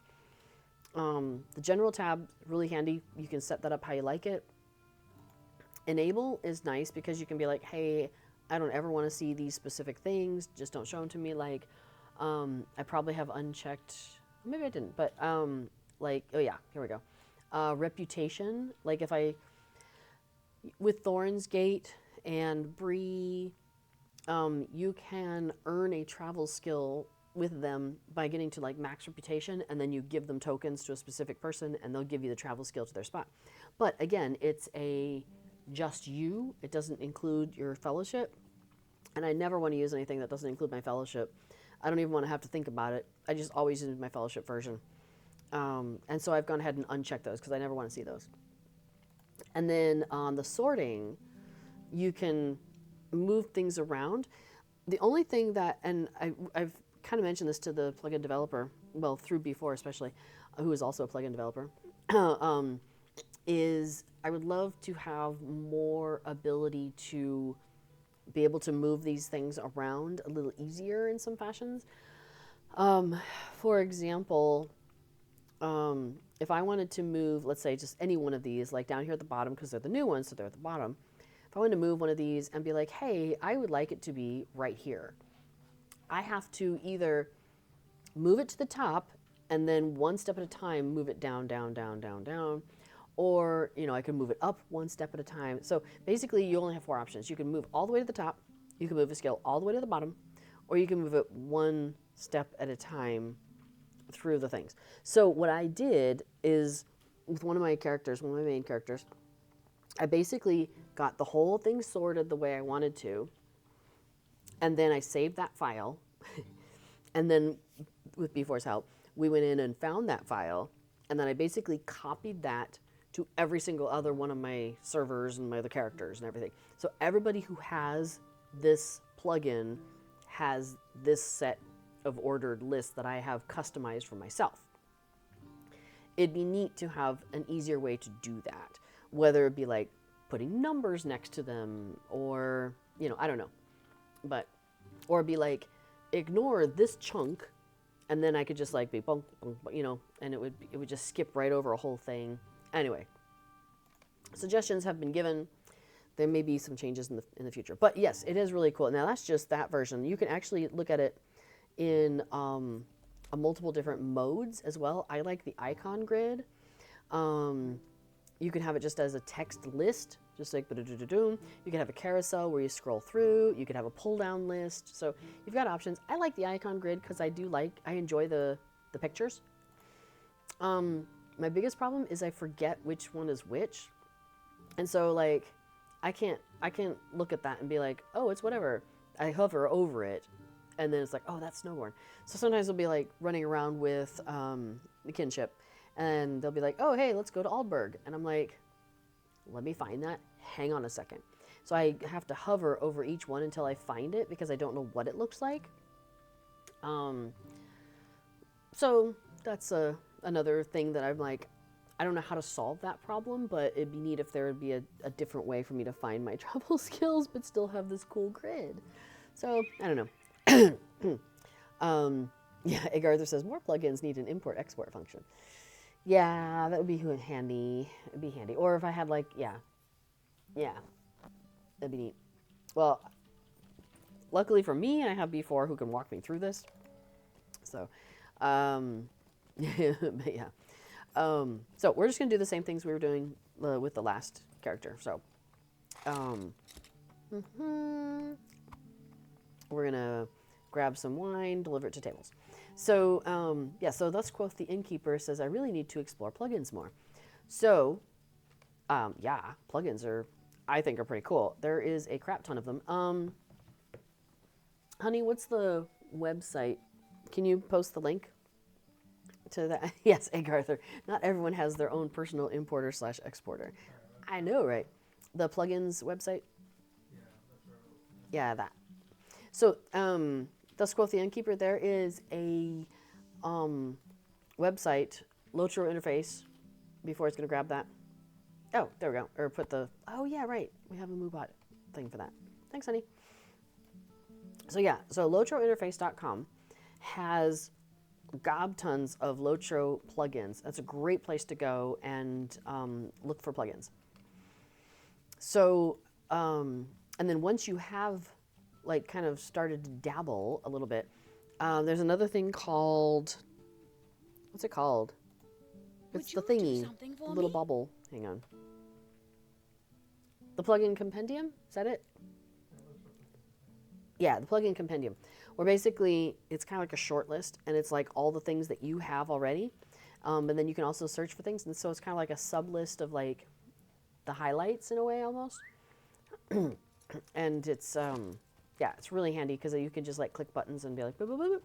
So stick around after my stream, because Before is going to stream after me, and his stream is called Plugin Along, because he talks about LOTRO plugins, and he'll often do, oops, hang on, I just fell off a ledge there. He'll often do plugin development during the stream.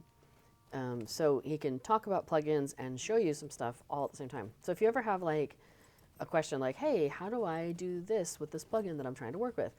If he's familiar with it, easy peasy. And even if he's not familiar with it, he's familiar enough with plugins to often to know, well, I don't know this plugin, but here's what I would do. You know, it's like going to a car person and be like, okay, how do I make this thing drive? You know, it's like, well, I don't know this car, but I do understand steering wheels and acceleration pedals. You know what I mean? Hello there.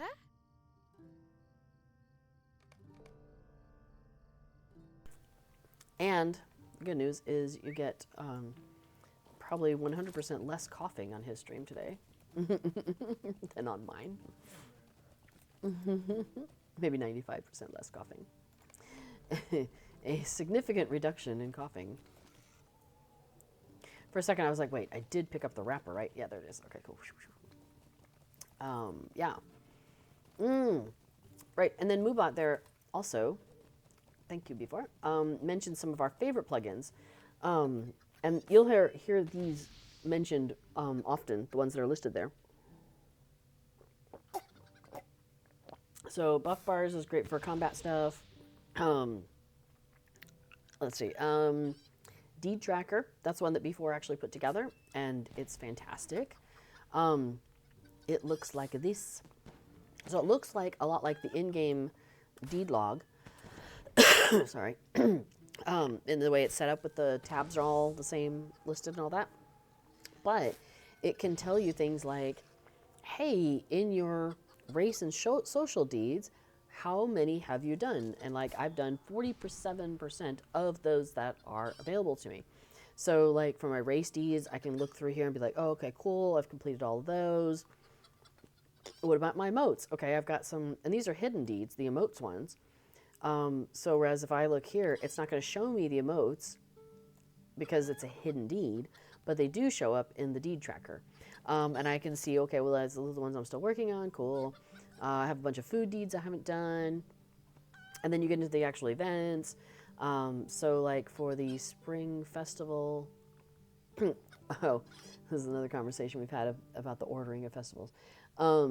He has it start with Anniversary Festival, whereas for me, I'm like, it's the first festival of the year is the Spring Festival, so the Spring Festival comes first.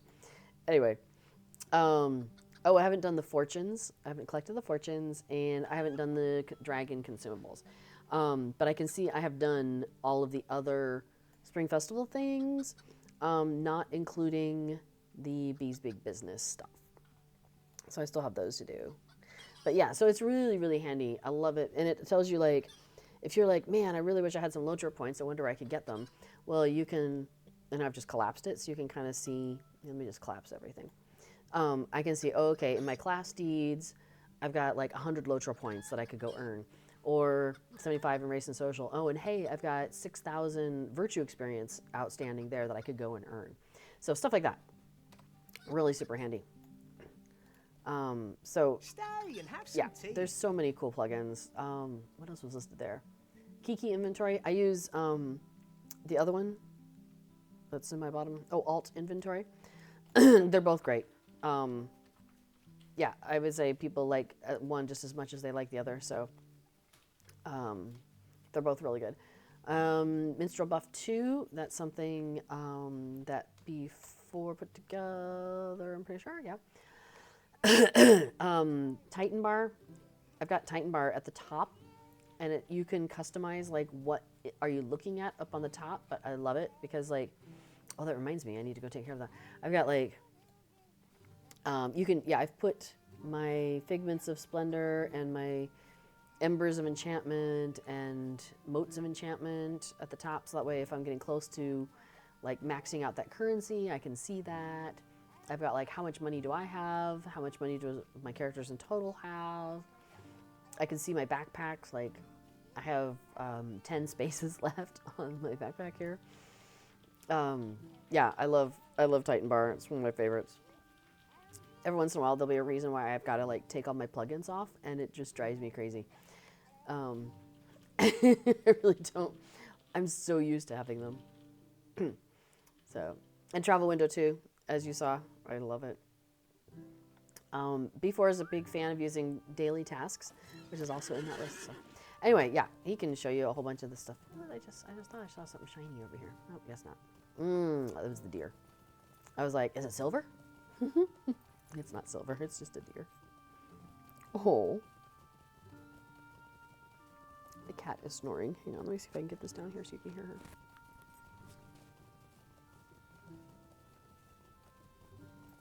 I touched her.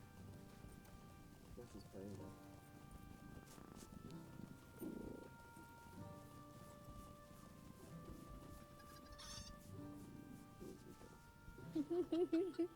There you go. Hopefully you got a little purring cat there. If not, I can try again. Now, when you finish this guy, the green challenge, you have to choose between an in-league sinister keg or some spring leaves. Since I already have the keg, I've gone ahead and chosen the leaves. Will you give Because me I a don't need moment 12 of your kegs. time, friend? I just Might don't I have take enough a hooks for moment that. of your time? Ooh, Patty McGinty coming with the questions today. If you could add one thing that is anything that is not in the game, what would it be? What would I add to the game, I assume? I've had thoughts on this before, but now I can't remember what they were. Emotes. There's emotes that I would add. Oh, hey, let's grab that tween real quick. I think I have time. How do you do? Like a knitting or crocheting emote. That'd be really cool. Especially when, like, excuse me. Hang on a second. Yeah.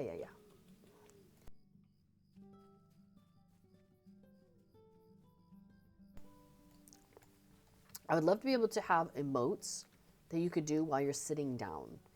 Because, like, sometimes we'll be doing something social as hobbits, and maybe we're sitting down and listening to a story, and somebody says something that makes you laugh, or go ooh, or or get scared or whatever, and you basically end up with your character standing up to do the emote, and then you can sit back down. So sitting emotes would be really cool. Emotes you can do while you're sitting. I would love that. I think that'd be really cool.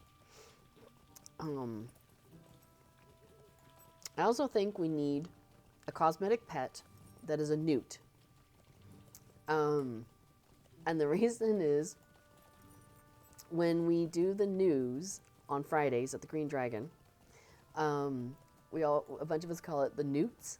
And I think that'd be fantastic for us to have a newt pet. Because that'd be really cute. Oh, so I was going to show y'all. With Rose and Bloom, check out her new title, Spring in Her Step. So that's a title that I earned yesterday. It took some doing. You have to mount, which means then have the mount, like 5 different spring festival mounts. None of them are available right now. You have to buy them with mithril coins. So I did. And this is one of them. Which one is this? What mount am I on? I don't even know. But this is one of the spring festival mounts. And I was like, well, this is kind of cute and matches her outfit. So we're just going to leave that on. Here, let me move that out of the way. So once you've done that, once you've mounted all 5 of those, then you finish the deed, and it gives you the title, Spring in His or Spring in Her Step. So I thought that was really cute, and I was like, well, you know what? We're just gonna keep riding this horse or pony, because she's kind of cute. Patty McGinty says I would add bear form emotes for Bjornings. Ooh, that's a cool idea. I think there's some lore things that would be kind of cool too, like when you have a quest where you have to go and like defeat bears, like Bjornings would get a different quest, or they would get a different way to accomplish that quest. Like you have to go and like, I don't know, roar at the bears instead of like defeating them. And I think the same thing for like elves, because elves don't like to damage, don't like to hurt creatures. So I think there should be something where, yeah, it's accomplished in a different way. I think that'd be really cool. And there was something else I was saying. Oh. I think it'd be really cool if hobbits could be Bjornings, because a little hobbit bear running around would be just amazing. All right, we're going to do the beers and the elves and the tweens again, as we did earlier. So let's do that. Pamela says, congrats. Love that title. I saw a title the other day that reminded me of the Clearwater Sisters. It was Yarn something or something yarn. Oh. I wonder if it was like a teller of tales kind of yarn, like you tell yarns. I'll have to, maybe I'll check the wiki for a yarn title. Let me just scribble this on a scrap of paper again. All right, there we go. Classic. Yes, so the Adventures with Family was great. And now I'm feeling like I really got to get my house back in order again, because I feel like everything is just askew.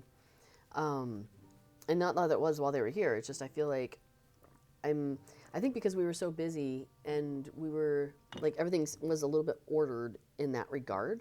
And now I'm like looking at my desk, for example, and I'm like, everything is so disordered. It was already bothering me before that. Like it's sticking out to me, I think, because I wasn't at my desk for like a week, basically. So for me, when the servers were down for a couple days and that extended the festival by a week, I was kind of like, well, bummer for the folks who wanted to play, but I'm kind of happy for the extension. Yarn collector. Oh, interesting. According to the LOTRO wiki, says Pomala, it's grouped under deed. You have found items of interest in the sewers of Carn Doom. Oh, that's fascinating. Oh, I kind of have to go work on that now, don't I? Hey, check this out. It like dropped me in the same place where I had just been. And look, there's another beer not far. Now, this is the beer was right there, but it's not. It's on the other side. But still, I'm like, that's kind of convenient. How cool is that? That would be really fun. Oh, hi, Elf. I'm going to talk to you in a second, hopefully. Yeah. Stop walking. Come back. Okay, I got to talk to you real quick. What do you need? Okay, thanks. So we got the middle elf. We know that. Out of 6. Did it drop me in that same corner again? Oh, no, it's a different corner. Or no, maybe it is. No, it is the same. It just keeps dropping me in the same areas. And it's the same beer. That's so funny. See, this is how I got this one time so fast. Because it was just like, drop me here, same beer. Drop me here, same beer. Agarthar's wish list off the top of their head. 1, simple in-game events calendar. Oh, that would be nice. 2, zoomable minimap, right? To be able to zoom in and out on our little, that'd be nice. Dump the reward track claim UI and replace with a disposition UI for how the rewards will be delivered in real time. You mean like deliver to my mail, that kind of thing? And this is what they're talking about. Hang on. This legendary items reward track UI. I wish I could go through and like pick the ones I could claim. I wish I didn't have to do them in order, because like I just want specific ones for this character, and another character can deal with the rest of them. But oh well. Let's see how many. Okay, we've done all our dire beers. Well, that was quick. So time to find some elves, and we are right by a tween. Hey. How do you do? Hey. Making my sister look bad. Because Adamantia runs around in here acting like a tween sometimes. Alright, so we need to find all the elves. Well, here's one. And we know we found the middle one already. Now we need to find the one at the end. Remember, we're working on this kind of the south-ish side. So what I'm going to do is I'm actually going to run around, because that's just how I know this path best. And I'm going to run around here. And we're going to dip here and then go back to the top. Kind of like we're running out of the maze, basically. But then we're going to pop in at this spot. And there's an elf around here somewhere. There she is. Cool. So now we've done the 3 like on the south side. Now we're gonna go to the north side. Okay, and then Egg Arthur also has number 4, telemetry, aka like /LOC function in the plugin API. Getting into the weeds here in terms of what people might understand, but yes. So something that B4 likes to do is use /LOC in some of the plugins that he either uses or creates. And that it's a thing that where it has to basically, it gives you a snapshot in time of like, here's where you are. And then if you're using a plugin that's like, let's say, directing you to a specific place, you hit /LOC and it's like, the arrow is like, it's over there. So you start running over there, but let's say you want to pinpoint it again. What can I do? You have to do the /LOC again to have it to redirect you. So maybe it's like, it's here. And you're like, tell me where it is. And it's like, it's that way. So you go running this way. And maybe you end up over here. And you're like, you're thinking it's still that way. And you're like, tell me where it is. And it's like, it's that way. And you're like, wait, how did I miss it? You know? So having something that could like be built in, and so you wouldn't have to be constantly like talking to the server to get your location as part of the plugins and stuff. Egg Arthur says number 5, a way to retrieve your expansion bonus items selectively so they don't get all dumped on new characters you create. So this is a funny one. Basically, let's say you have purchased an expansion. Hail, friend. And with that came things like, I don't know, a mount and some cosmetic pets and, What do you need? you know, whatever else. Oh yeah, some cosmetic armor that you've already, from another character, stuck into your wardrobe, so you really don't need it because you've already got it. Things like that. Hang on, I'm going to throw myself in the Shire real quick.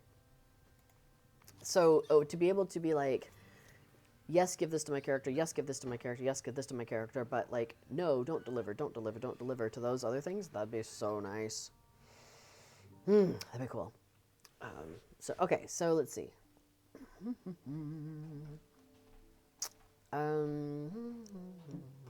Talk about the yarn. Sorry. Ginger says, I did that quest, I'm thinking the beers. About 4 minutes this morning. It was super fast to get done. I know, right? It's so great when there's not like a gazillion people in the maze also grabbing the beers. So Pamela points out there's also a spinner of a good yarn, which is for the deed 10 years in Middle Earth. Well, I got a few years before I get that one. Although, I think... So I noticed when I first started playing, because I started playing in January of 2019. So when when the anniversary festival came around in April of 2019, I got all the first year and the second year stuff. So I'm basically always like, you know, a year ahead in a way. So I think I'm up to year 6 last year with this character, which means I got the year 7 stuff this year. So I thought it'd be cool. Let me see if I can find that for sure.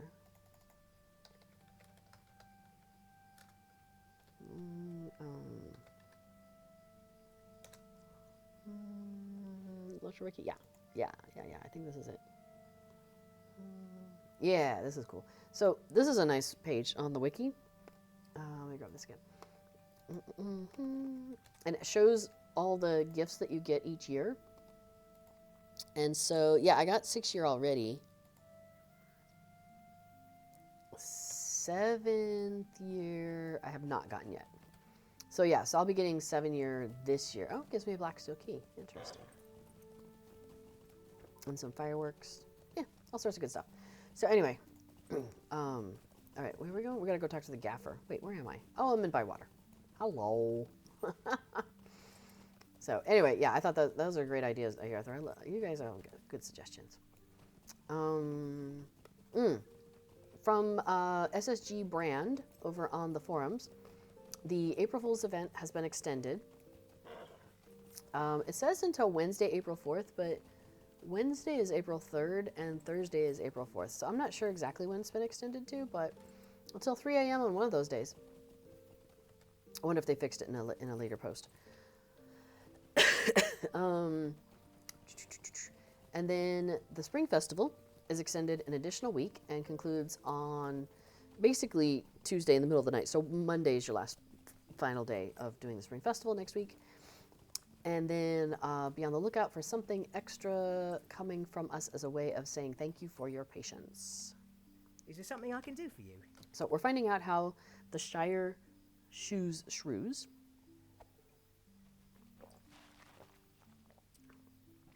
Oh, and you know what? We'll go ahead and go across land. Often I will, with the hunter, I'll just like pop myself over to Sanson's farm. Well, I'll go to Mickle Delving and then just ride up from there. But I do want to go ahead and collect flowers, and I can do that while I'm on the way. So that's okay. We'll just do that.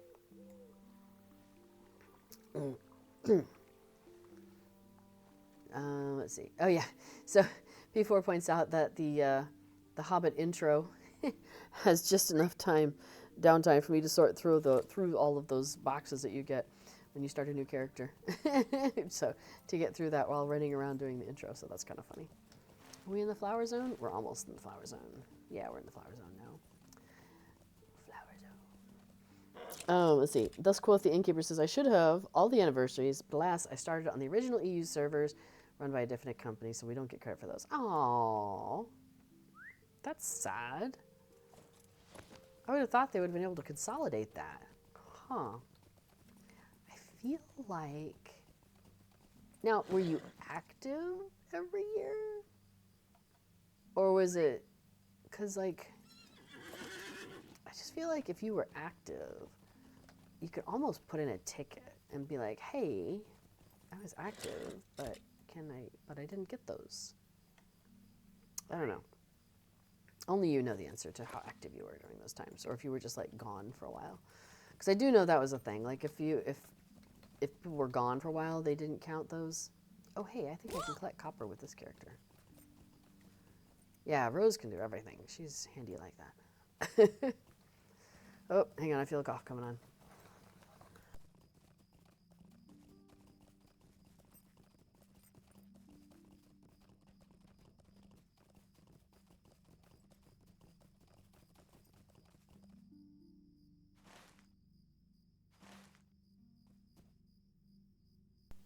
I also got myself turned around. We went the wrong way. That's okay. No big deal. But let's see about going the right way. Let's see. So Ginger says, I get 16 years of presents. Ooh, Yarrow root.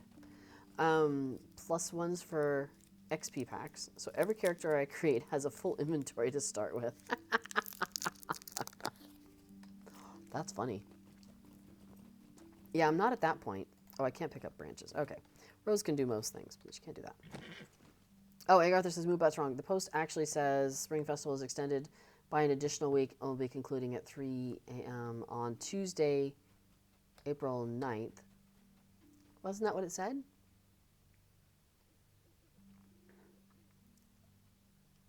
I think it said that. It's just I keep rounding it because Tuesday, April 9th at 3 a.m. basically means Monday's your last day. It's always, it's the way they, you know, it's the way festivals go, right? They'll say the last day is blah, blah, blah at 3 a.m. But that's only pseudo-useful because you're not actually, so like for me, I can't play on the Tuesday, April 9th because it ends at 3 o'clock in the morning, which is 9 o'clock in the morning my time.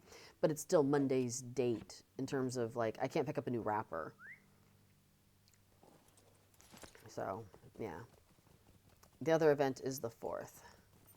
Yeah. Okay.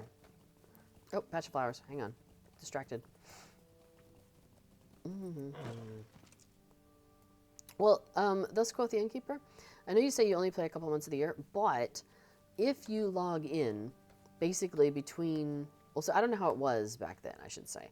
But now, the way it is if you log in between basically like April and up to the following March, you get credit for having logged in that year, and you get your anniversary incremented, and you get the gifts.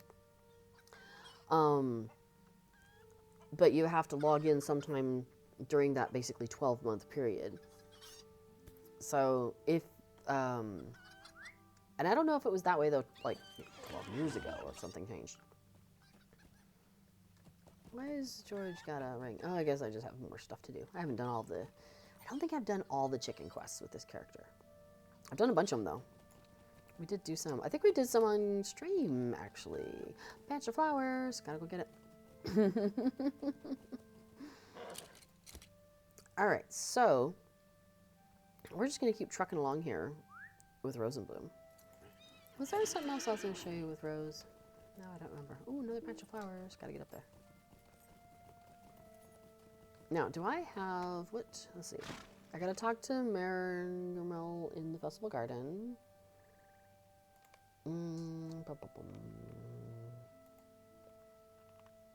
But I didn't pick up the other one. Oh! One thing I can do is...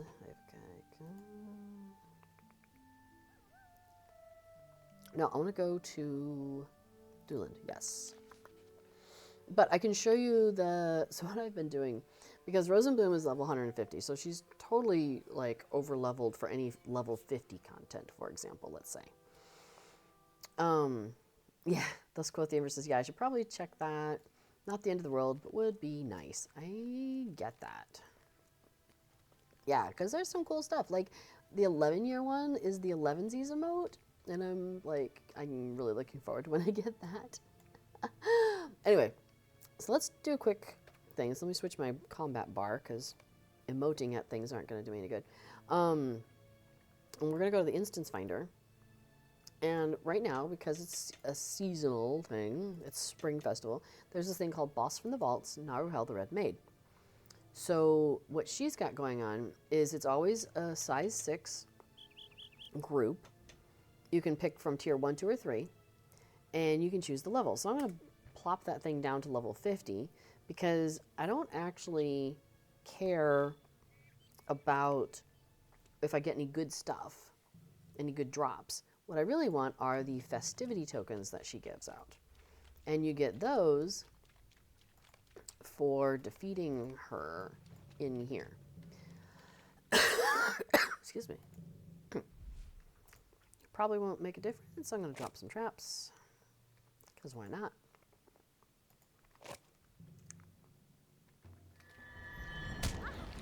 And she's going to throw me up in the air because that's what she does. But now I'm going to shoot her and I'm going to hit her. And we'll drop some arrows on her buddy. And she's done. So. And then she comes back out and she does a little dialogue. Okay. So that's like the easy version. Tier 1 is the easy version. And basically, I just got 55 festivity tokens. Bum, bum, bum. And then she finishes talking. And you click on her. And she's going to give me a finish now. So I finish that. And it, I believe, counts as a spring festival. Yeah. Okay, so then we just do a leave instance. Now she only has one daily that counts towards the spring festival. So if I do this again, it won't count towards the spring festival. Excuse me. And the tier 1, tier 2, tier 3, each one of those has a lock on it. So for example, if you go to raid locks is where I want to go. So the last one. So Naruhel's silver chest, which is the tier 1. Oh, Sandy says, more storms coming through. Need to shut down computer. Thanks for streaming. Oh, bye, Sandy. Be safe. Hugs to the kitties. Sandy has a couple of really cute kitties, too. I've seen pictures. Okay, so the silver chest, I have a lock on that for 13 hours and 14 minutes. So I can't do that one again and get anything for it. But I can do tier 2.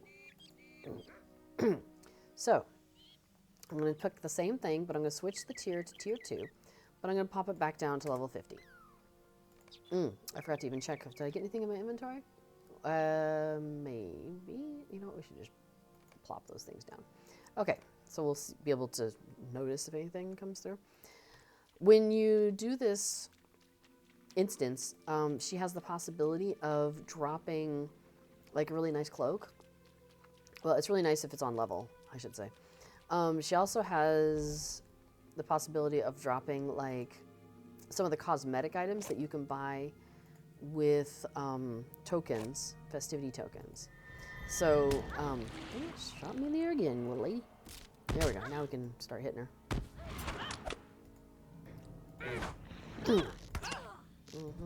Tier 2 is a little harder. We can get the disciples though, which is nice.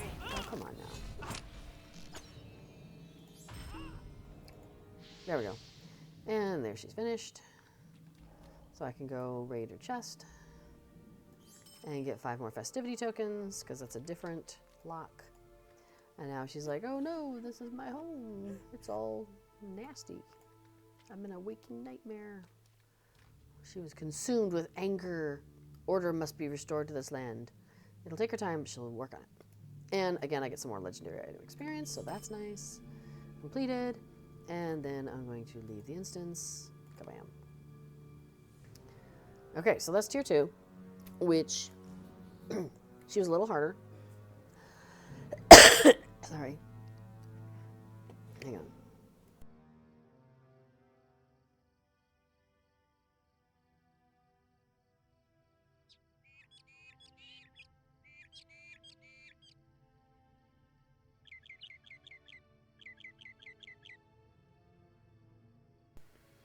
Okay, so now we're going to do tier 3. Excuse me.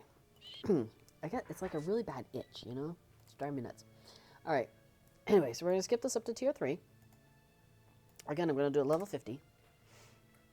And I'm just me running through. So what I've been doing is a lot of times I'll just put something out in like the Looking for Fellowship channel and be like, hey, I'm going to run this at level 50 just so we can get the tokens. Anybody's welcome to come along. Because as you can see, I can do this on my own. So I'll offer to like drag people in here with me just to help them get tokens. Because, for example, you know, my burglar, Adamantia, that I was playing earlier, remember? Yeah, I cannot do this with her. I'm terrible at it. So, other people have offered to drag her through it, and I'm extremely grateful when they do that.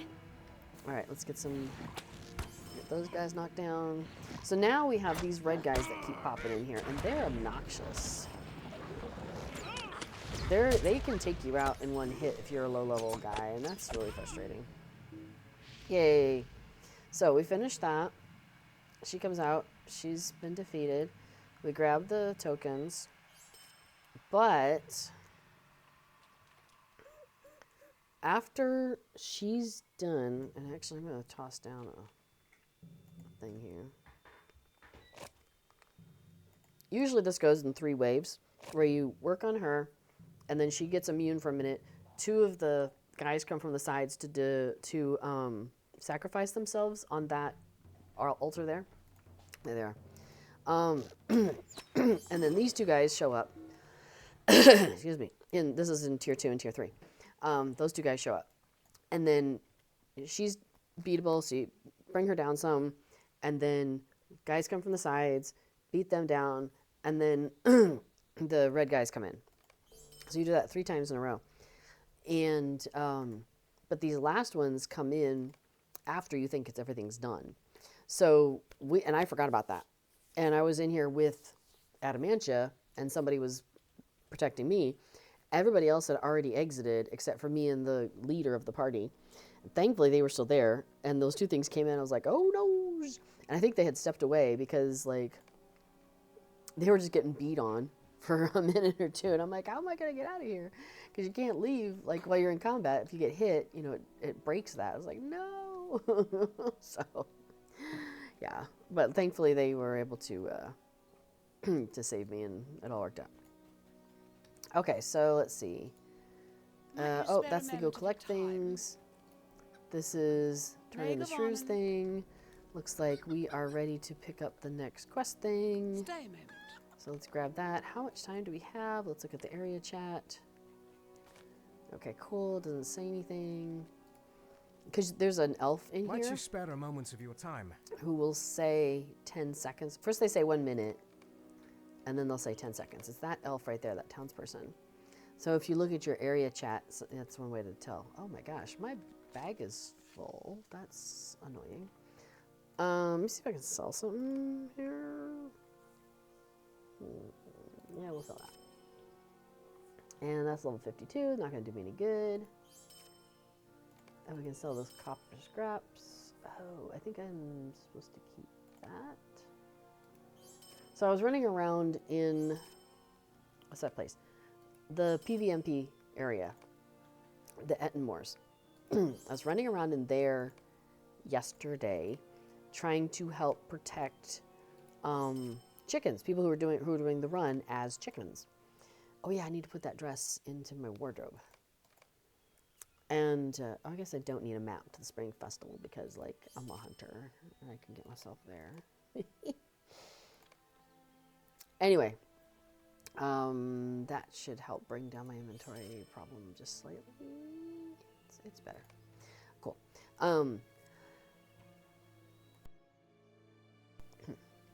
What was I saying?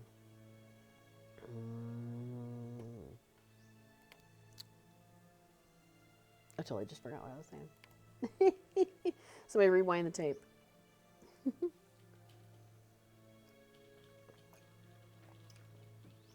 Okay, so we'll do a little bit of this, and then I think B4 is getting ready. Okay, cool. He's working on getting ready. So I just need, what do I need? One more? Yeah, this will be number 10 for me. So what I'll probably do is after this, we can go turn this into Sergeant Tom. And let's just go ahead and start doing this one. Oh, she just jumped down. It's like, cat just popped away. Oh, let me give my legs back. There we go.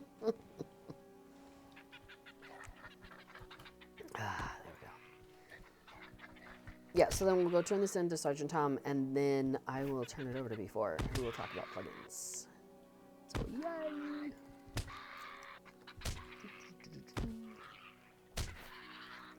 So I always pick up both quests, by the way. The big stomping, you know, the big shrew one, and then also do 10 little shrews. And I always pick up the most difficult of the small shrews one, because if you just keep at it, you've got enough time. Which is basically, you have to do 5 puddles of soil, plant seedlings in those. And then you need to smack a bunch of, oh no, it was wrong one. Oh, I might have gotten it. And then you just need to get 10 of these shrews. Oh, I didn't. Too bad. So sad. So you gotta, get 10 shrews and 5 spots of ground. And you have to do that in, like, whatever the time is. I forget the time. But you've got a timer going. So I just managed it. So once you get kind of the rhythm of it, it's not that hard to do. But you do kind of have to, like, be paying attention. So there's a little bit of that. All right, so we're going to go turn this in. And I should look at the boxes I have. So this will probably give me, we'll just wait, we'll zoom out here. And that will probably give me 5 spring leaves. Because the shrew one with the timer and the spots of ground with the special leaves, or plants, that one gives you 5 festival tokens. So that's always a good one to do, because if you've got the rhythm to be able to do it, it's worth it for the extra tokens. Okay, so we're turning this in now. He's got more to say, because this bustling bloom, we did the 4 times that we had to do. So, like, he's got the wrapper for us to turn in. Hello there. And that's the final wrapper. Make sure I'm not going to go over. And then we have the Splendor of Spring, which is the final wrapper. Figments of Splendor, that's fine. Finish now. Cool. Okay, so there's that. Which reminds me, you know, I need to go to Lollia's Market, because I need to go to the Bree fountain, the Boar Fountain. So we're going to pop down there real quick. Because my Figments of Splendor are getting high. It's a max of 10,000 that you can carry in a Steady 750. Also, my Embers of Enchantment are at 9,900. It also has a max of 10,000. So I'm going to, like, make some endgaming people cry, but I'm going to convert some of my Embers of Enchantment into Figments of Splendor, because I don't know what to do with them properly. I guess you could get armor or weapons or something. I don't understand. I don't know. I haven't been. Are you Anyway, looking for something, oops. friend? We're gonna talk to our Myrtle Mint here. Because the... Oh, hey, when does the curator How come may back? I help you I think she was today? just here, actually. I think we got a while. Oh, right now is the Silent Hunter stuff. Oh, which has... Hang on, let me show you. It's like all cat themed. It's super cute. Look at this. It's like what Will and Whiskers is. You know, the not a bobcat, but like that. And look, it's got a little like cat on the shoulder. And a little paw print on the belt buckle. Yeah, I'm like, okay, that's kind of cute. Oh, is this where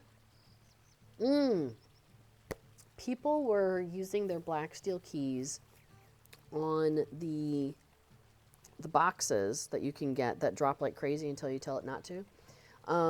Because there's this whole Silent Hunter. There's like a couch of the Silent Hunter or something like that. There's a pelt, which I'm like, ew. There's a tapestry though, so it has like a cat. I think I got one of those actually. I gotta figure out where I put that because I wonder if Adamantia has. I gotta go check Adamantia's bags. Because I think I got one of those. And then there's some fur rugs, like not for me, but there's the steed of the Silent Hunter. Okay, hang on, we gotta look at that one. Steed, silent. So it looks like it's got the cat. Oh, it is also reflective? What? So it's got the cat look there and it swoops around. That's cute. All right, so that's a maybe. Because Rosenblum's thing is cats. So Adamantia's thing is the chickens, but Rosenblum's thing is cats. Okay. There's also the alchemist steed. We should just look at that one too. Because we don't have that one either. And that one has a bunch of black and red stuff. And some spikes on the back. That's wild. Steed of the Heartwood. I think I've seen this one before. I think that one has been here for a little while. Yeah, it's like a grayish pony with some black stuff with red accents. Let's see. There's the Tome of the Sitaka, which is a kitty cat. All right, let's take a look. S-I-T-A. Oh, there it is. So, oh, look at that cutie pie. We may have to get one of those. We'll see. Let's see. We've got the Autumn Heartwood Stag. Fawn. Oh, the Decorated Goose. I don't have that. I could have sworn I just did this recently. And the Smoky Gray Cat. Was I, like, dreaming? I could have sworn I did some of this recently. Well, I don't know. I'm going to have to decide. Do I want the cat?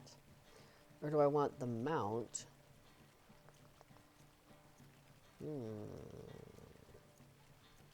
Which one am I more likely to use? Probably the mount, to be honest. It's 5,000, but I think it's worth it. We'll just get that. Okay, so let's go to the steed of the Silent Hunter.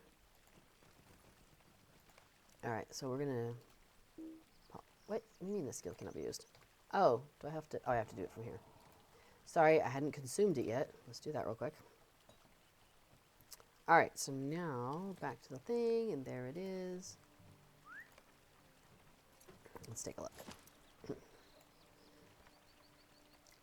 Yeah, there you go. Check it out. It's got like a little cat on the side.